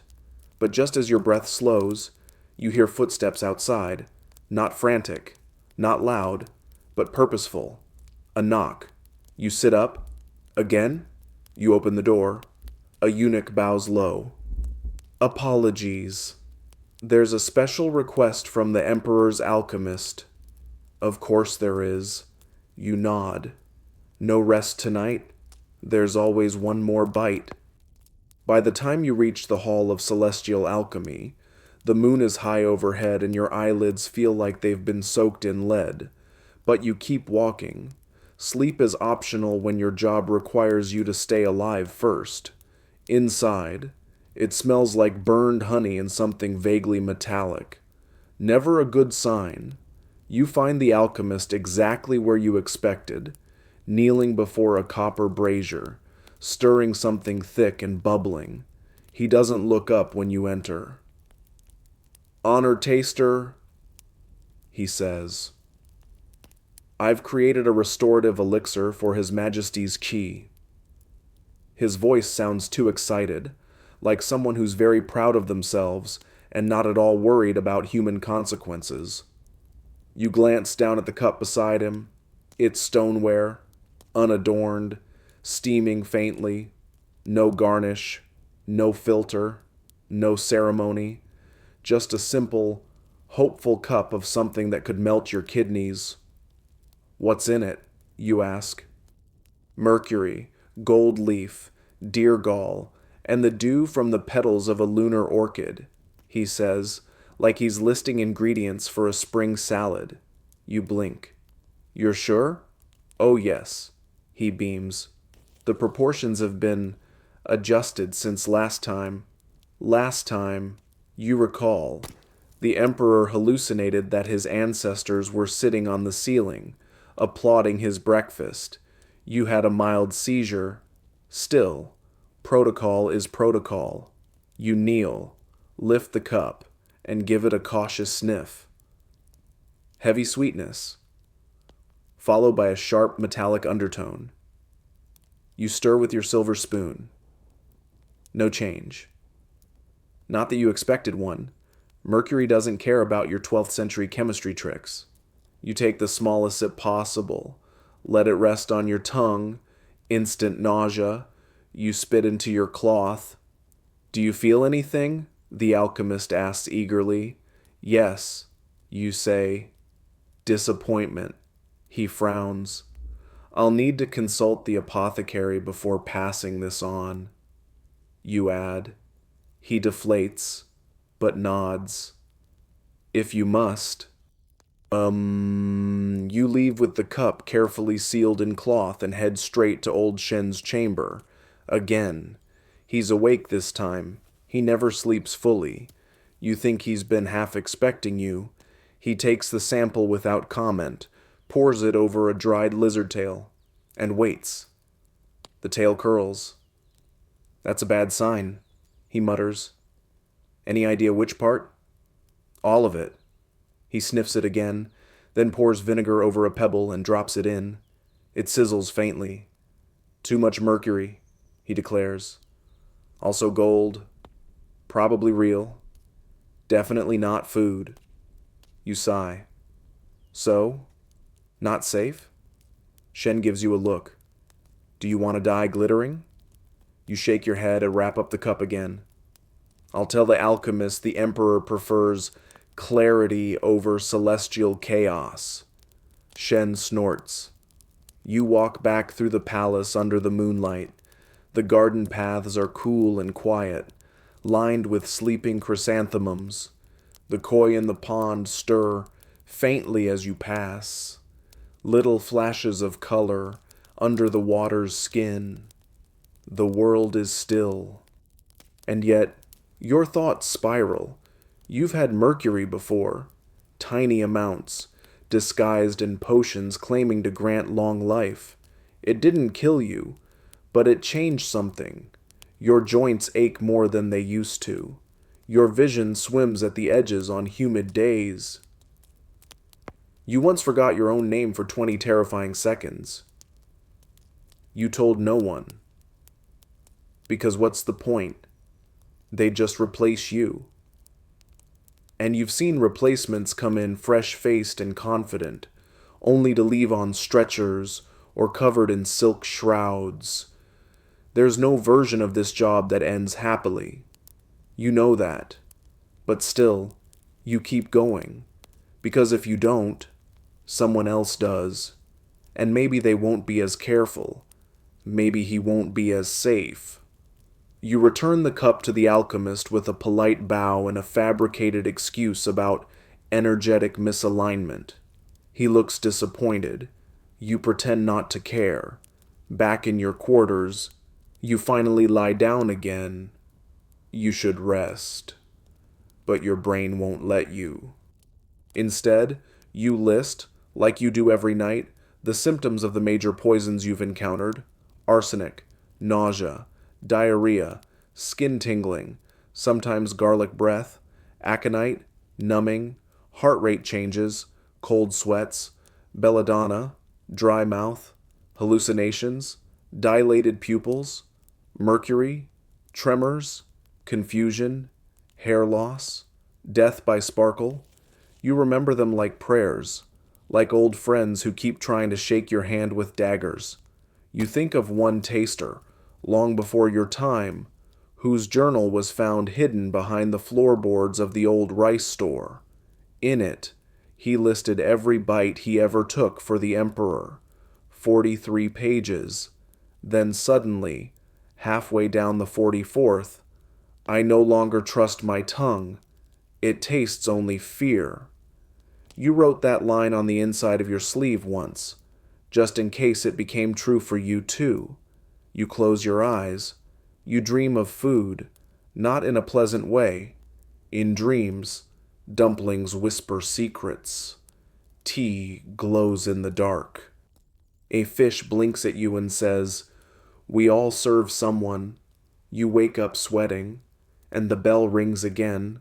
Of course it does, because emperors don't sleep through the night, and neither do you. By now, the bell no longer startles you. It simply signals that your time to pretend you're human has ended. For the third, maybe fourth time tonight, you've lost count. You throw on your robe, fingers moving automatically over the ties, and step into the hallway where the same eunuch from earlier waits. He doesn't speak, just turns and walks. You follow. Tonight's destination, the Emperor's personal chambers. That's rare. You're usually kept outside the sacred heart of the palace. It's not that you're untrusted, it's that you're unclean, in a symbolic sense. A taster lives too close to death. Superstition says your shadow might carry bad luck if it lands across the Emperor's food. But something's different now. When you reach the jade doors, they open slowly, creaking like old bones. Inside is a hush that feels heavier than silence. Thick brocade curtains sway slightly in the candle-heated air. You can smell incense, expensive, musky, and slightly bitter. He's here. You kneel as custom dictates.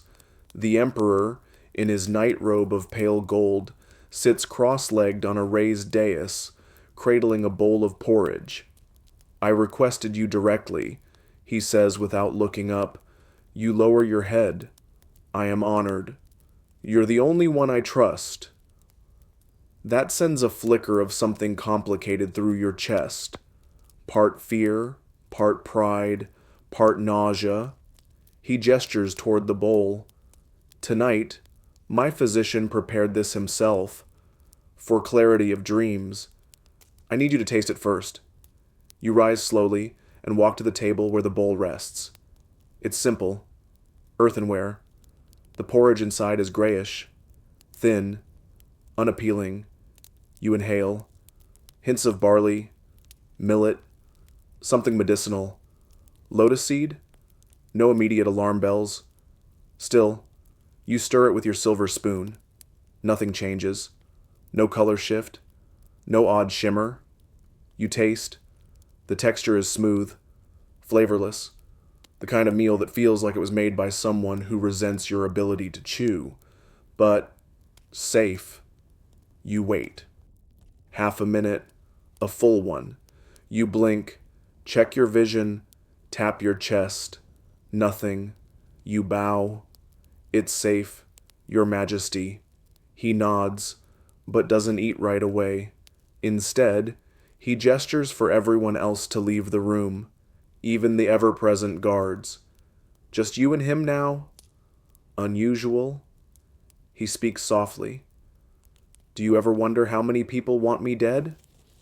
You don't answer immediately. He continues.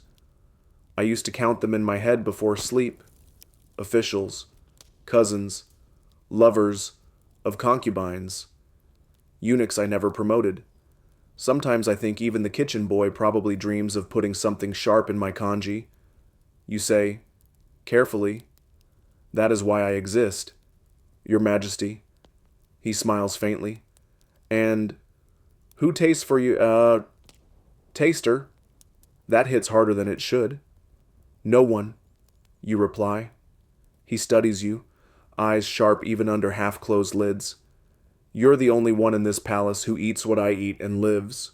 You want to tell him that's not entirely true? That you've seen things, felt things, that you sometimes lose the feeling in your fingertips for hours, that your dreams smell like almond pits, but you say nothing. Some nights, the Emperor says, swirling his porridge with a spoon, I think I see ghosts, people I've forgotten, people I've had forgotten. Do you think ghosts can poison you from beyond? You blink. He chuckles. I'm joking. You're not so sure. He finally takes a bite, watches you the whole time, chews, swallows, breathes. You've saved my life many times, he says. I have tried, Your Majesty. Then allow me to offer something in return. That's not a line you were prepared for. He gestures toward a side table. A scroll rests there, tied with red string. A pass, sealed. It grants you leave from the palace, permanent. Should you ever wish it, you stare, leave. You've never even dared to want that. You would no longer be my taster, he says. You'd be a ghost, disappear, live somewhere without fear, without gold leaf on your dinner. Oh, you swallow hard. Why, now? He shrugs. Because I dreamed you died, and I woke up afraid. The silence stretches. He adds, take the scroll, or leave it. The choice is yours. You bow, deeply. You don't touch the scroll. Not yet. You're escorted back out, mind buzzing louder than the crickets that sing in the courtyard. The door closes behind you. You stand there in the dark, staring at your hands. Leave? Could you? You imagine it. Waking up in a small village where no one cares what you do. Eating food you cooked yourself. Sleeping without flinching at midnight bells. No more gold leaf duck tongue. No more guessing games with death. Just rice and peace. Historians still argue whether food tasters ever had a way out, whether any survived long enough to choose to walk away. You may be the first, and maybe the last, but tonight, you return to your quarters, and you don't open the scroll. Not yet. Because as terrifying as this job is, it's also the only life you remember, and you don't know if your mouth could ever trust food again, not even your own. The scroll sits on your table like a sleeping tiger. It's quiet, elegant, perfectly sealed in red string. It doesn't move. It doesn't speak. But you can feel it watching you. You don't touch it. Instead, you pick up your teacup, plain barley again. Just enough to give your hands something to do. You sip carefully, slowly. Not for safety this time, but because you're trying to feel normal. You fail. The choice to leave hangs heavier than any poison you've ever tasted. It's a strange sensation, not fear, not exactly. More like a ghost of freedom standing too close, breathing down your neck. And yet you stay seated. Because freedom, to someone who's lived this long in suspicion, feels a little too much like exposure. You distract yourself the only way you know how, by checking the day's food log. It's stored in a bamboo case near your bed. Every meal, every taste, every incident, meticulously recorded. The Imperial kitchen runs on ceremony and secrecy, but your notes are real, raw, and honest. You flip through the pages. There was the morning when the Emperor's egg custard contained a faint, lingering bitterness, turned out to be residue from a moldy spice spoon. The day when a green bean pancake had fine shards of bone in it, fish bone, allegedly, but the angle of the splinters said otherwise. And of course, the infamous lemon duck incident, which resulted in the Emperor fainting mid-court session and you vomiting behind a statue of the Jade Emperor. That led to 5 demotions, 2 promotions, oddly, and a palace-wide ban on citrus for 3 months. All logged, all real, all survived. You reach for a brush and start writing about tonight's porridge. Simple flavor, no immediate reaction, slight aftertaste, possible ginseng overload. You pause before writing that last part. The Emperor's physician is touchy. You write it anyway. Someone has to tell the truth. Historians still argue whether Imperial food tasters kept detailed records, or whether most died before they could, but your scrolls exist, quietly, tucked away in the back of a drawer, labeled as rice grain tallies. No one checks rice grain tallies. Your notes have saved lives, and they've made enemies. There are whispers, of course there are, that your loyalty is too clinical, that you don't fear power like you should. You've reported too many near misses, called out too many favorites, questioned too many dishes with family connections, but no one dares confront you directly, because you are necessary, and because you've outlived 6 rival tasters and 2 head chefs, which makes you less of a person now, and more of a myth in silk slippers, but a lonely one. You blow out your lamp and lay back down. You don't sleep, exactly. You doze in fits, drifting in and out of images. A fish with human eyes, whispering, chew slower. Your silver spoon turning black mid-air. A voice saying, if you leave, who eats the next bite? You wake before dawn.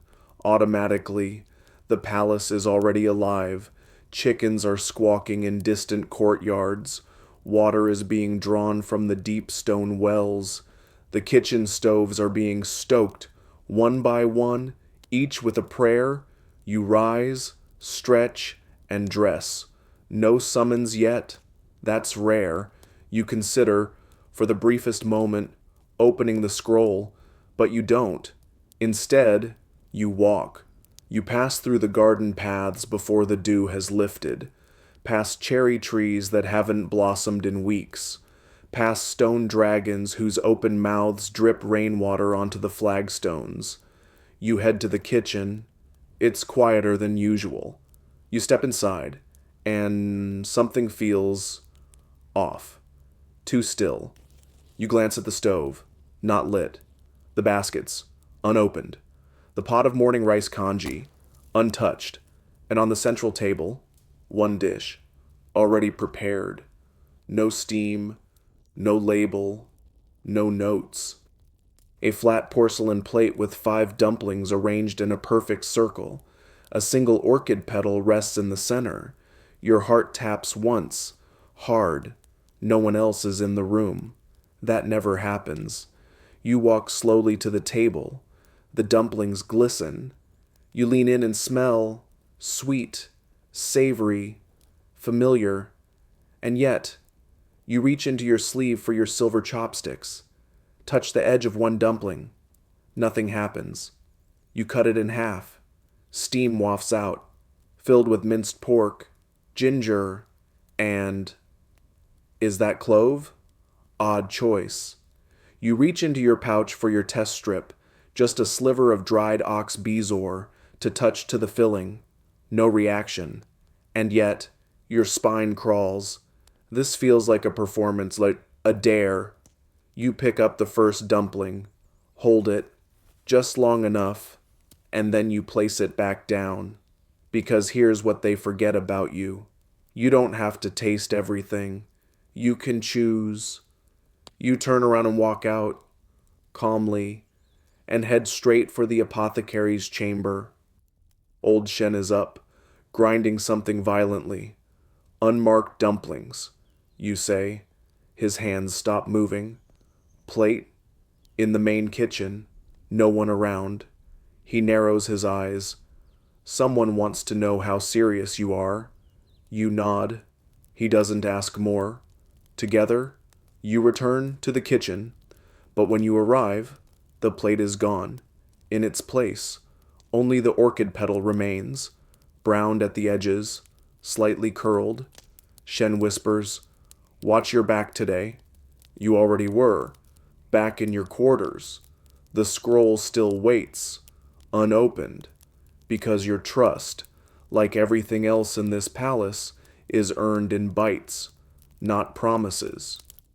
You don't eat breakfast, not because you're fasting, or watching your health, or following some Daoist diet scroll that recommends vinegar-soaked garlic at sunrise.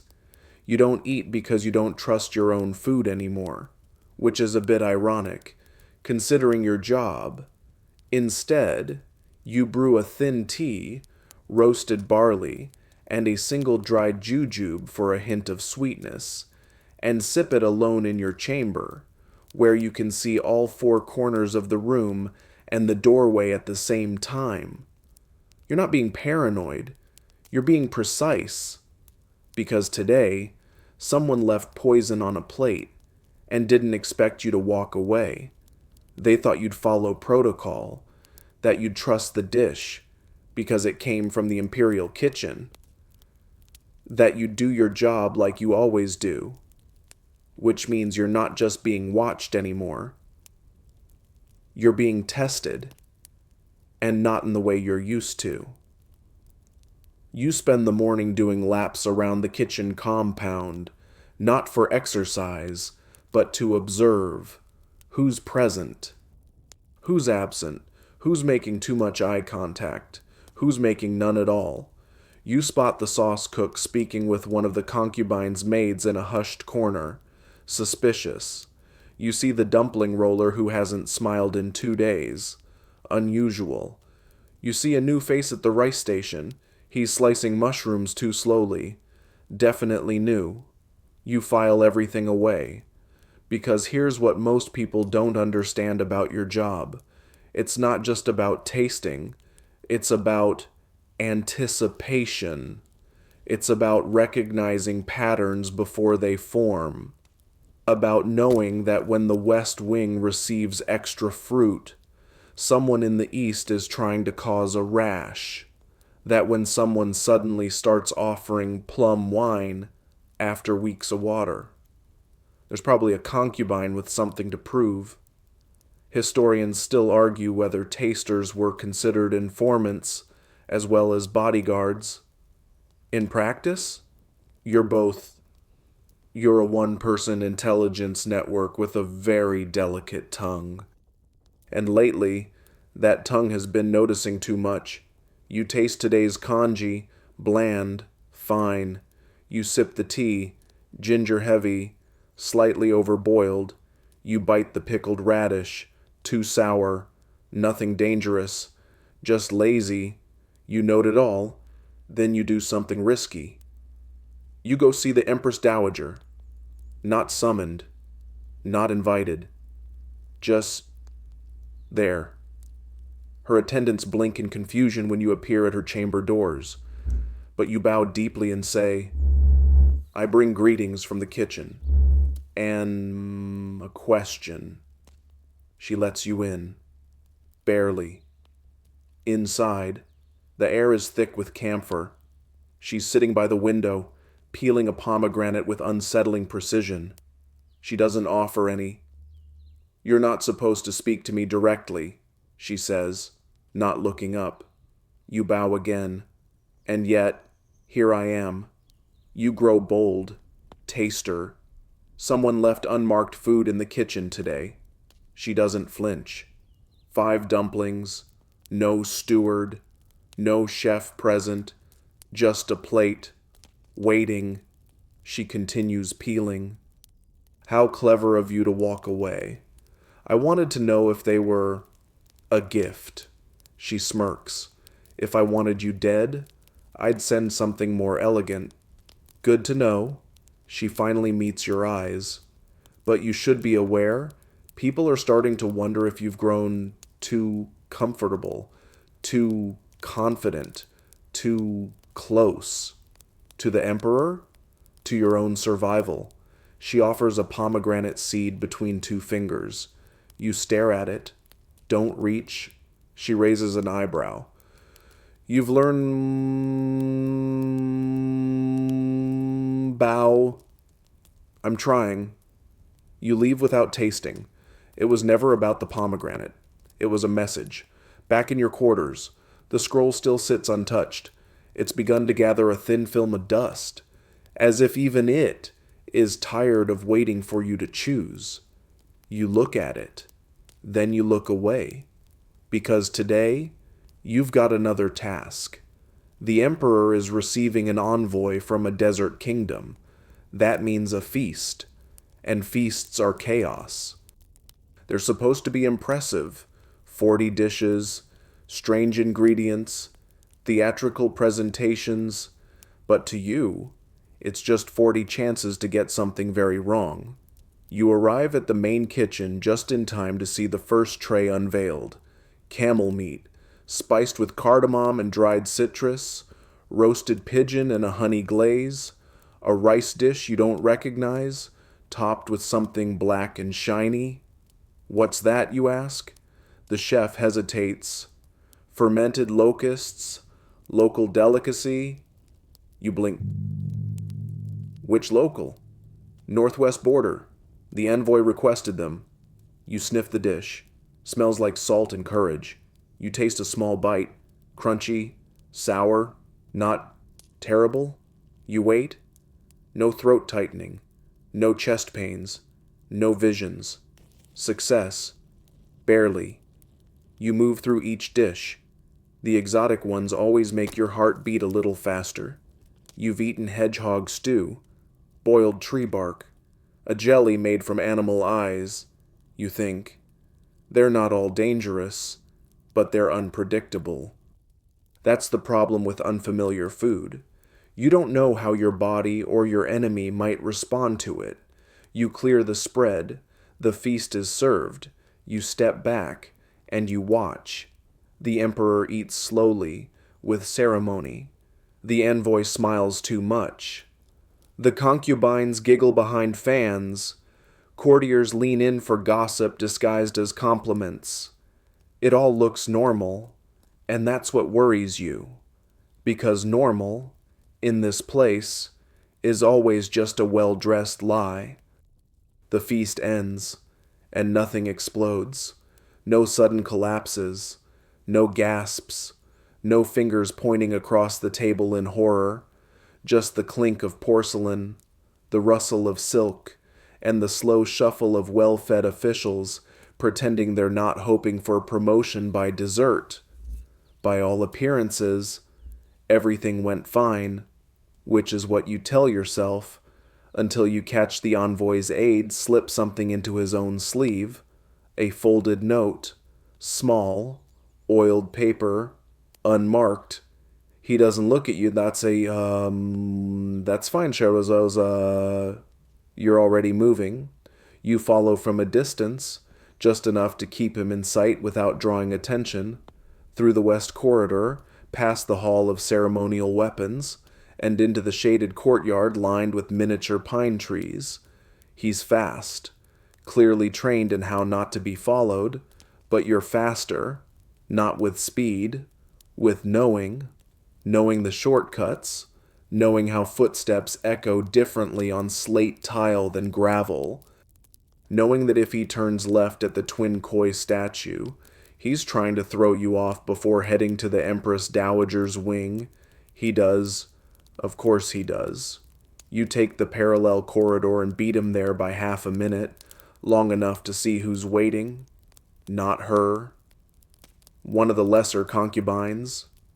Leon. The same one who sent you those suspicious sweet cakes 2 nights ago. The note passes into her sleeve with a practiced flick. Neither of them sees you, but you see enough. Later, when you return to the kitchen, there's a new batch of dumplings waiting. Mark this time. Still warm? Still suspicious? You taste only one. It's bland. Too bland. Like someone was trying to make something forgettable. That's a strategy too. Not every poison screams. Some whisper. You leave the rest for Shen. When you find him, he's cataloging dried frog skins and muttering to himself about the good old poisons. You hand him the dumplings and say, "Try not to eat them all at once." He grumbles, "If I die, I'm blaming your face." Fair.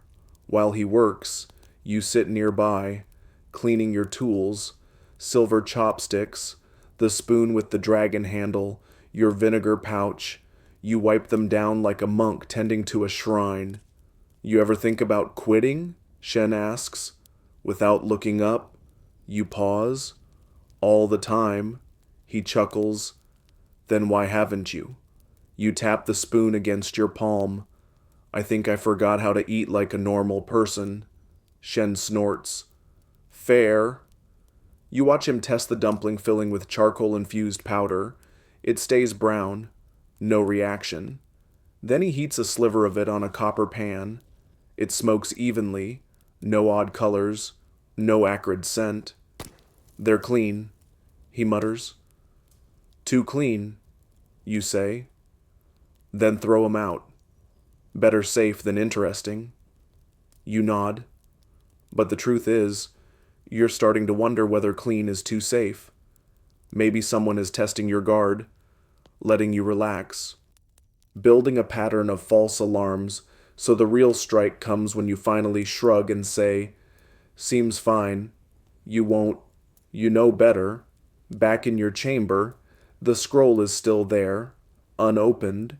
You brush your hand over the red string, then pull it back. Still. Not yet. Because now you have a theory. Whoever is trying to unsettle you isn't just targeting you, they're testing the entire kitchen system, looking for gaps, timing reactions, mapping patterns, and they're getting bold. So you go on the offensive. You visit the head steward under the pretense of reviewing salt imports. You ask casual questions. Who ordered more ginger than usual? Who requested a different vinegar? Why did one cook change workstations this week? You find 3 anomalies. 1.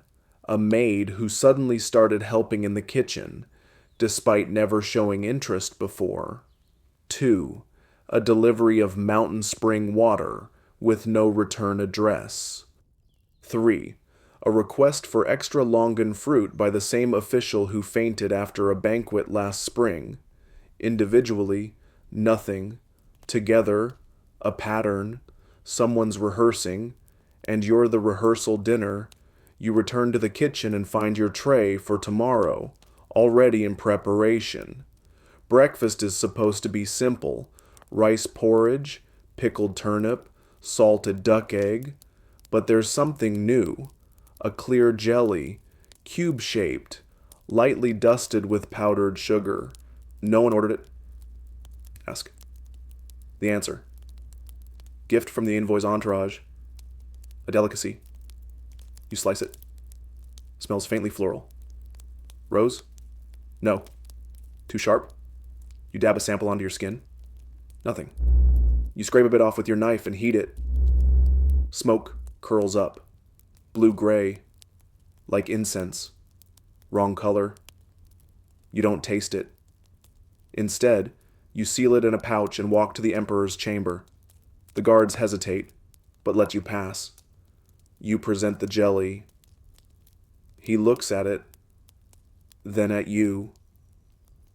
Another attempt? You shrug. Might just be dessert. He nods. Burn it. You do. Right there in his brazier. The flames hiss. The sugar melts. The smoke turns a sickly green. You both stare in silence. Then he says, "They're getting desperate." Or confident, you reply. He gives a dry smile. Then, let's keep disappointing them. You return to your quarters. Tired, worn, and a little more alive than you expected to be. The scroll waits. You still don't open it, because the palace is speaking, and you're the only one still listening. You wake to thunder, not the weather. This is the dry season. This is palace thunder, the sound of something heavy hitting the courtyard tiles, followed by shouting, followed by running feet. You're up in seconds. You slide open your door and step into the corridor just in time to see two guards rush past, gripping the arms of a cook who is screaming in protest. His hat is gone, hair wild, one slipper missing. Someone throws a scroll at his back.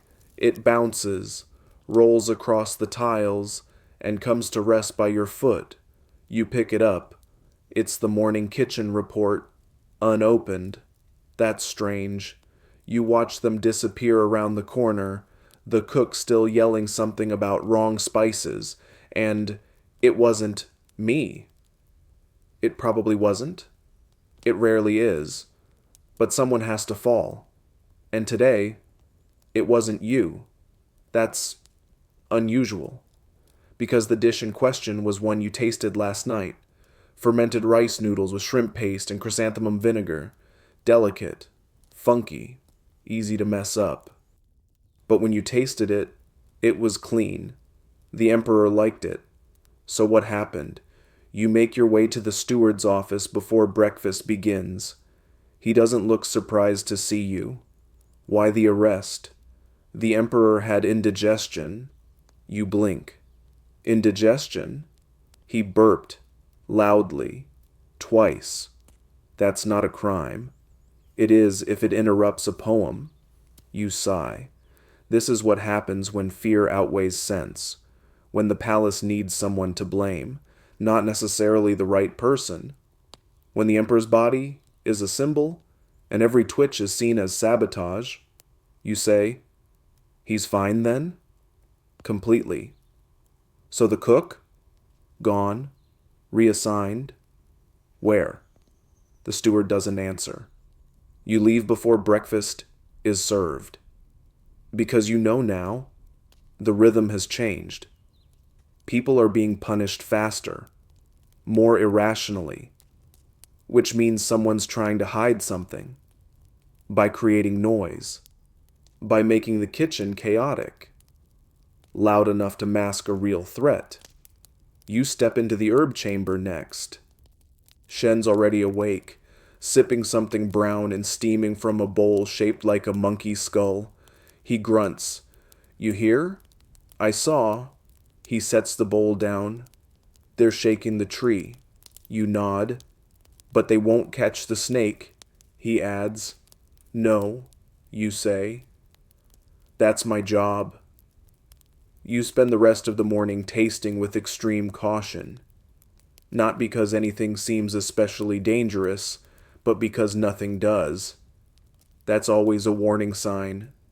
Your instincts tell you the next attempt won't be obvious.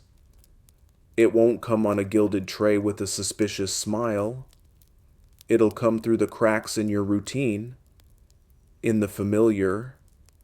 You inspect everything twice. The morning rice has a different grain structure.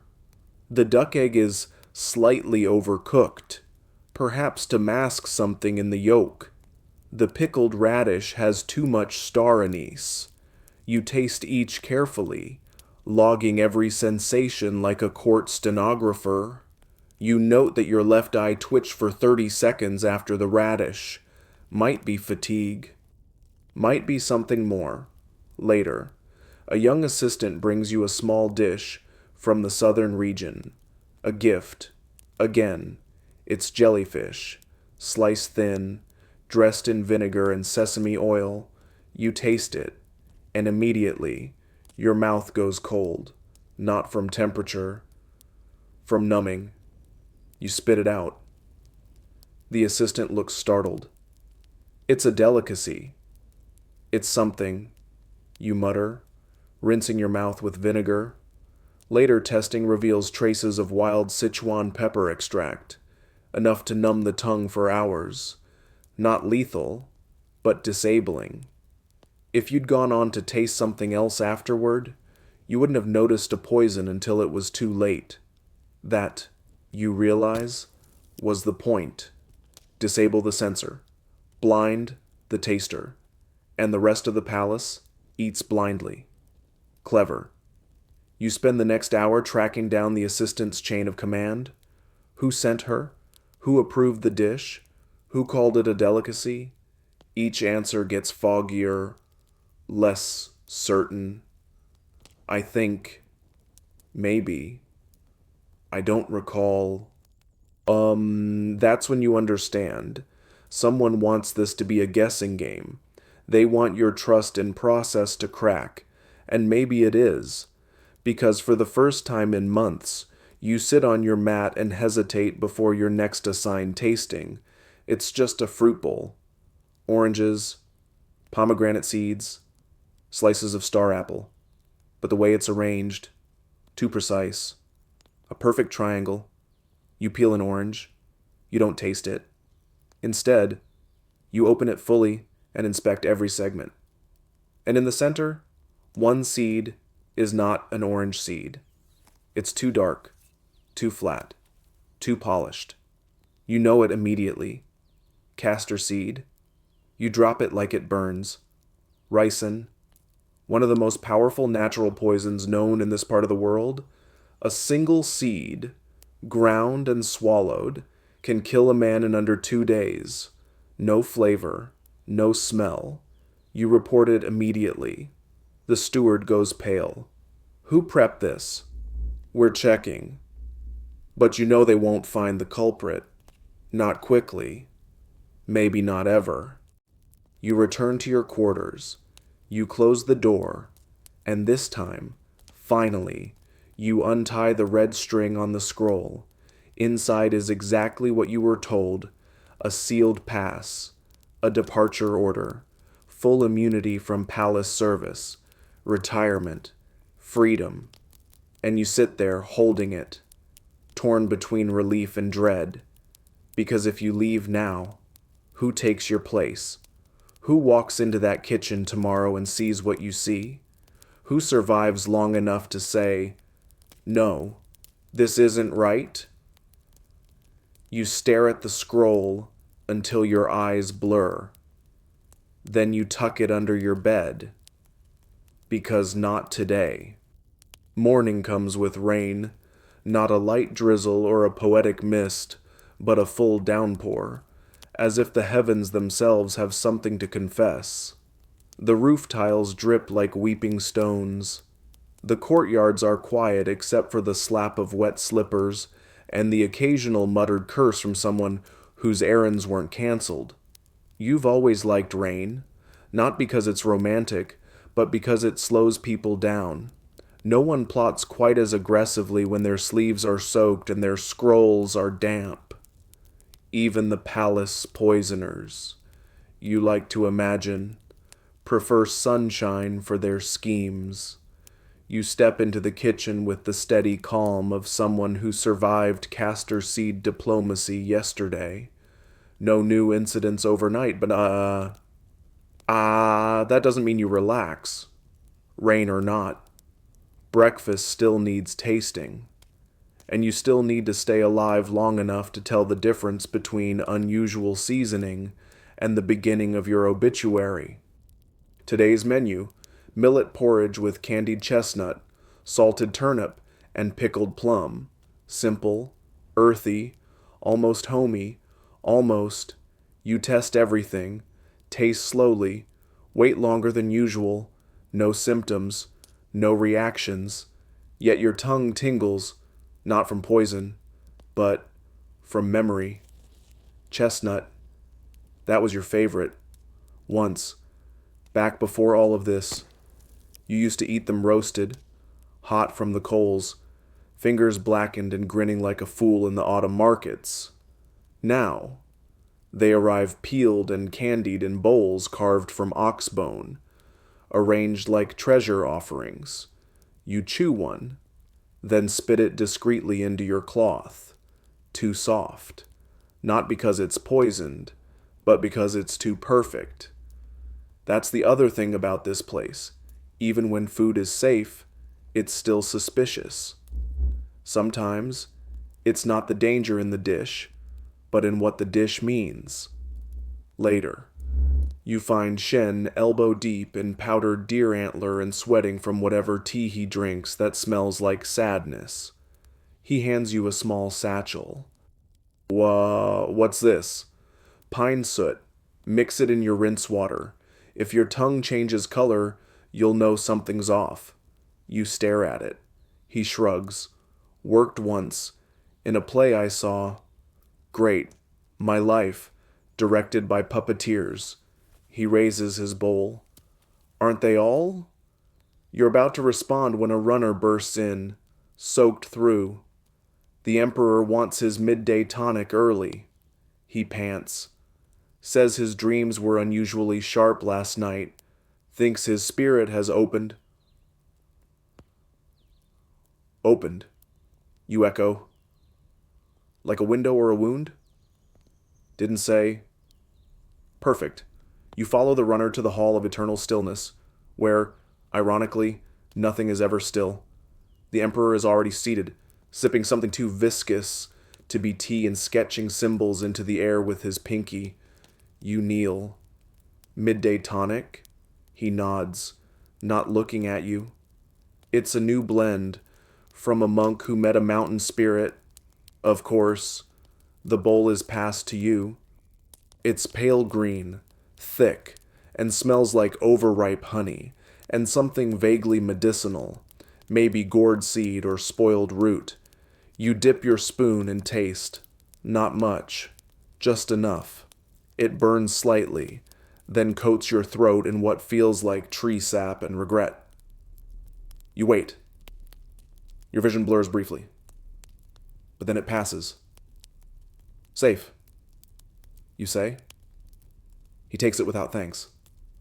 Then, out of nowhere, he asks, do you ever wonder what you could have been? The question hits you harder than the gourd root, tree, sap, combo? Yes, you say quietly. I dreamed you were a teacher, he says. In a village with crows. You blink. Did I survive? He smiles faintly. You had gray hair? That's not an answer. He drinks. And you stand.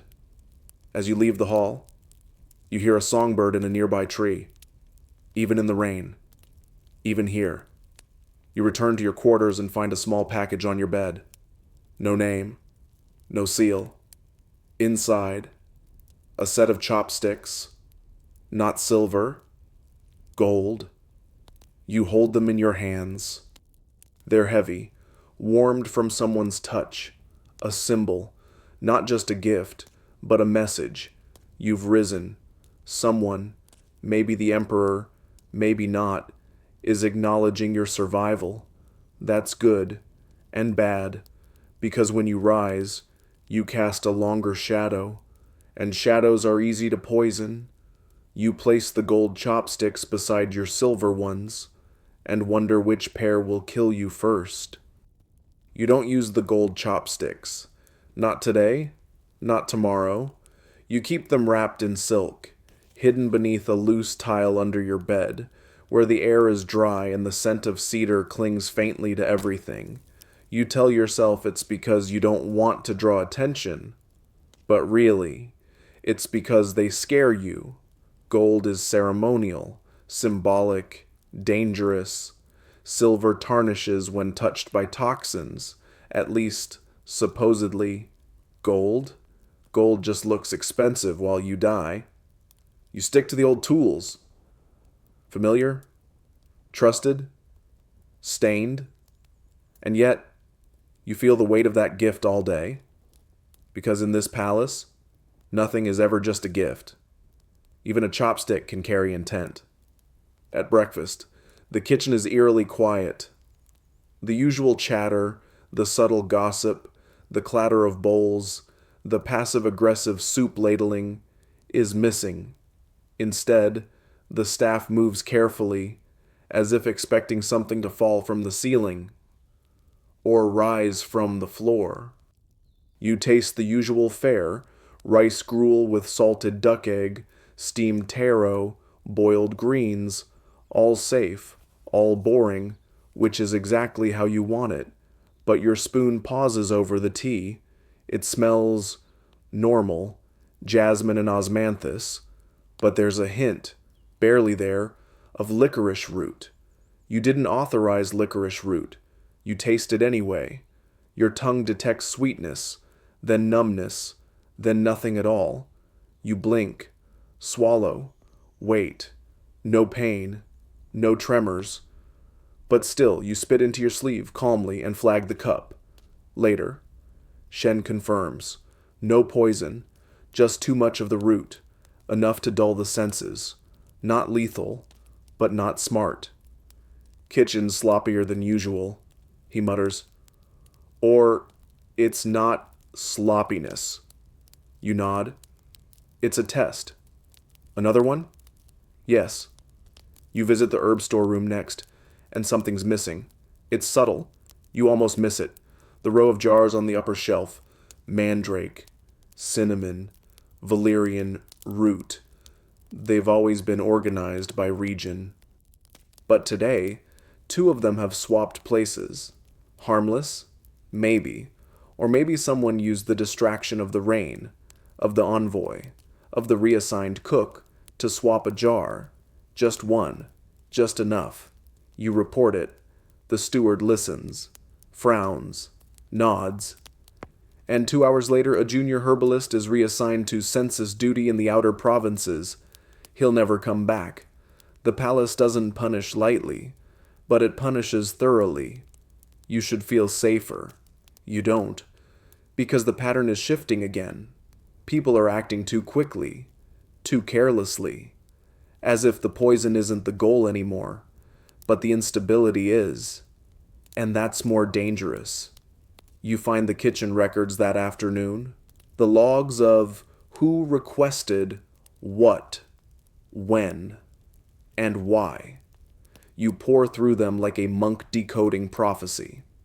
3 entries stand out. 1. A duplicate order for lotus root, requested by 2 separate wings, using identical wording. 2. A new supplier for millet, arriving from a village that doesn't exist on any map you know. 3. A sudden spike in ginger consumption, not by weight, by frequency. All 3 scream manipulation. You highlight them, mark them with red thread.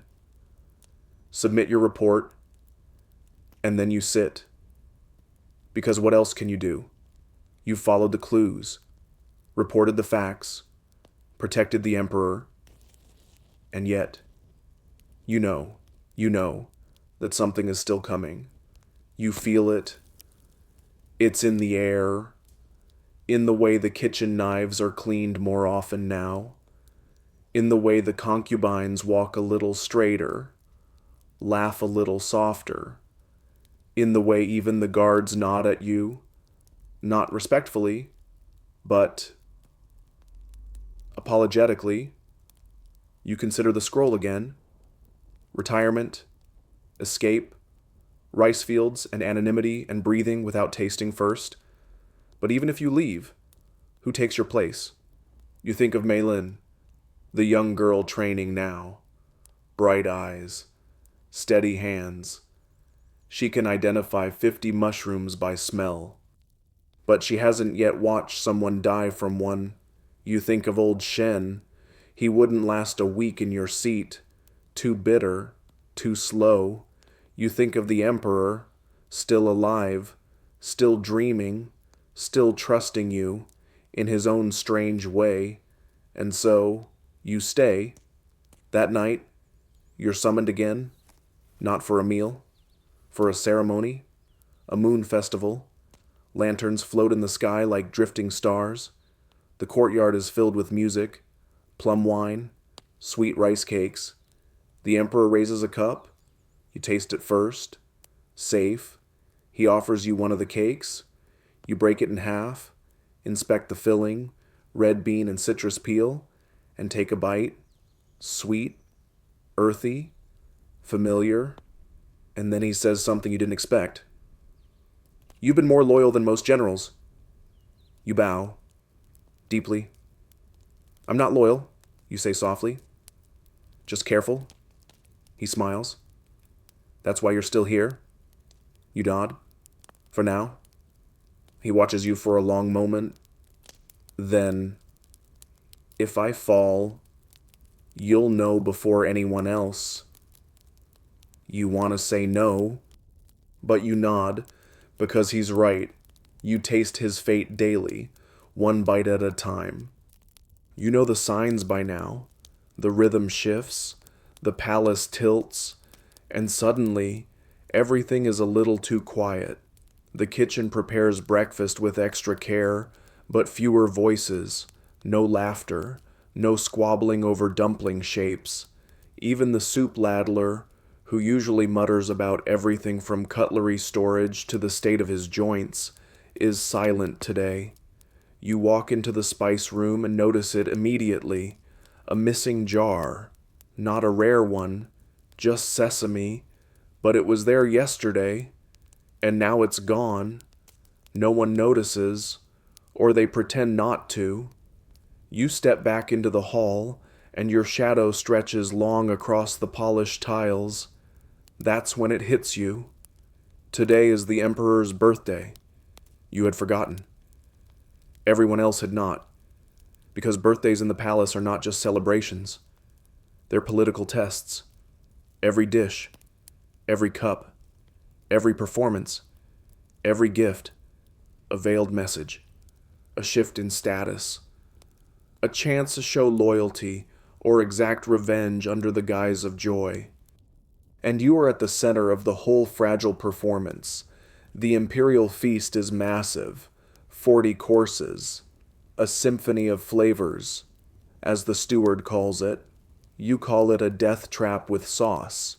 You begin with the cold dishes, jellyfish with rice vinegar, pickled lotus stems, 5-spice duck. You taste. Pause.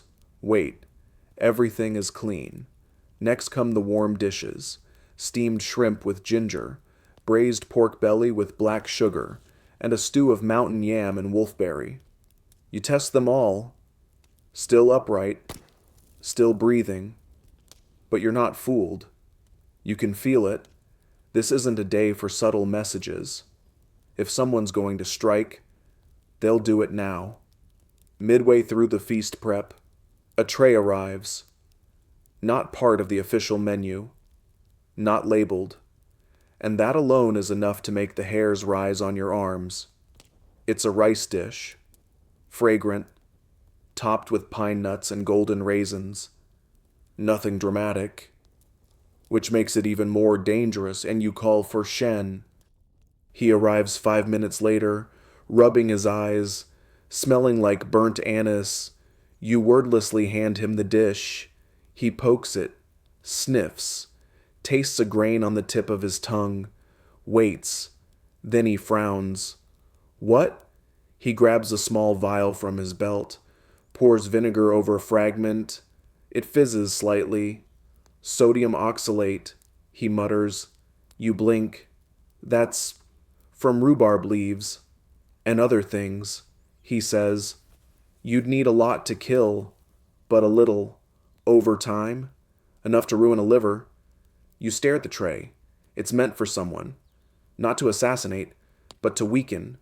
Slowly. Untraceably. Who ordered it? you ask. The steward checks the log. It's blank. No signature. No seal. No record.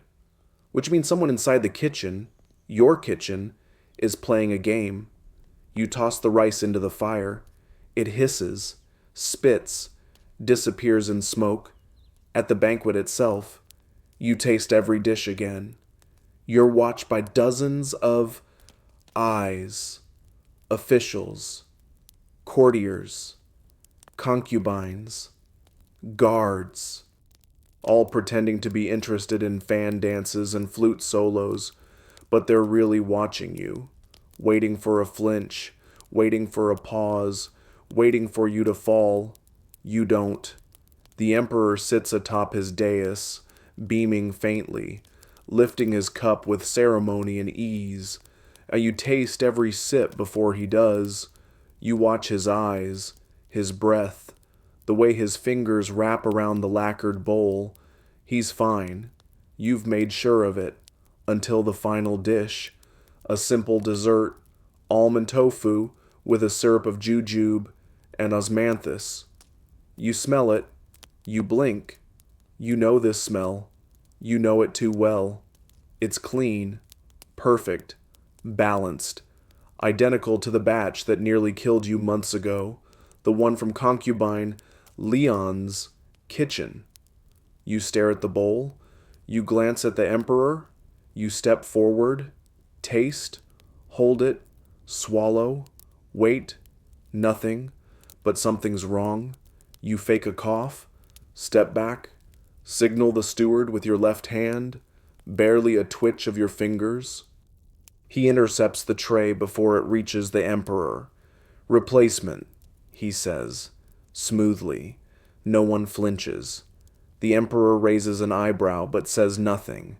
The new dessert arrives. You taste it again. This one is different, lighter. You nod. It is served. Later, in your chamber. Shen confirms your suspicion. The first bowl had trace amounts of bitter almond oil.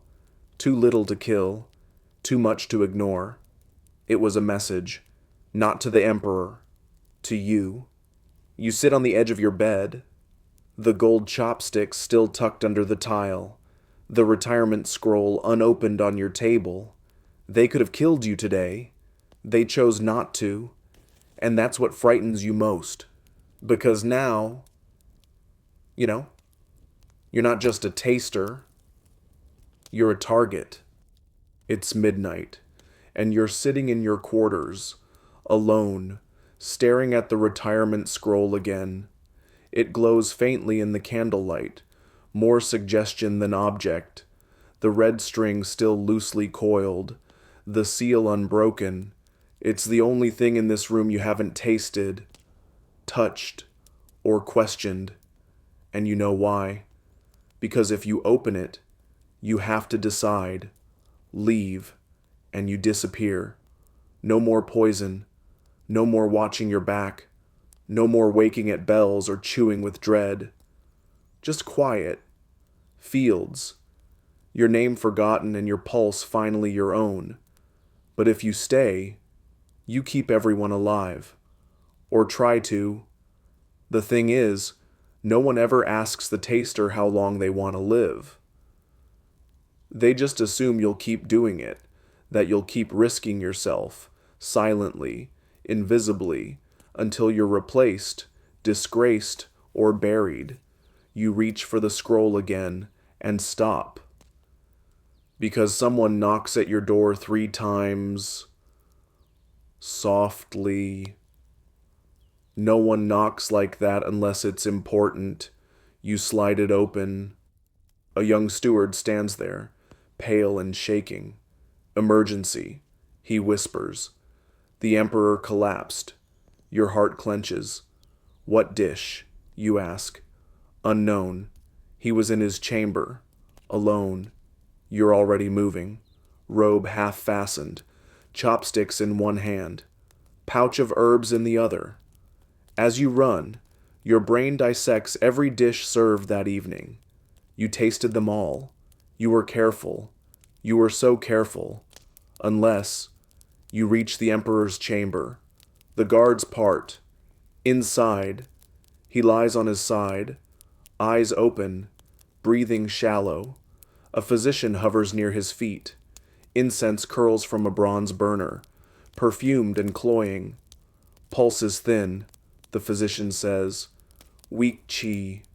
Something disrupted the balance. What did he eat last? You ask.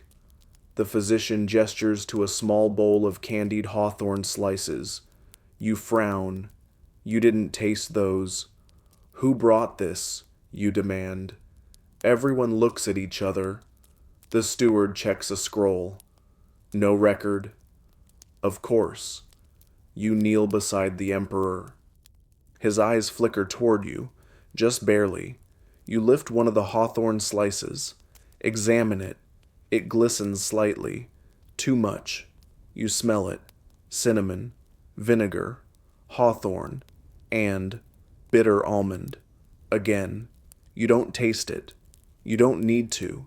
You reach for a tiny pouch inside your robe.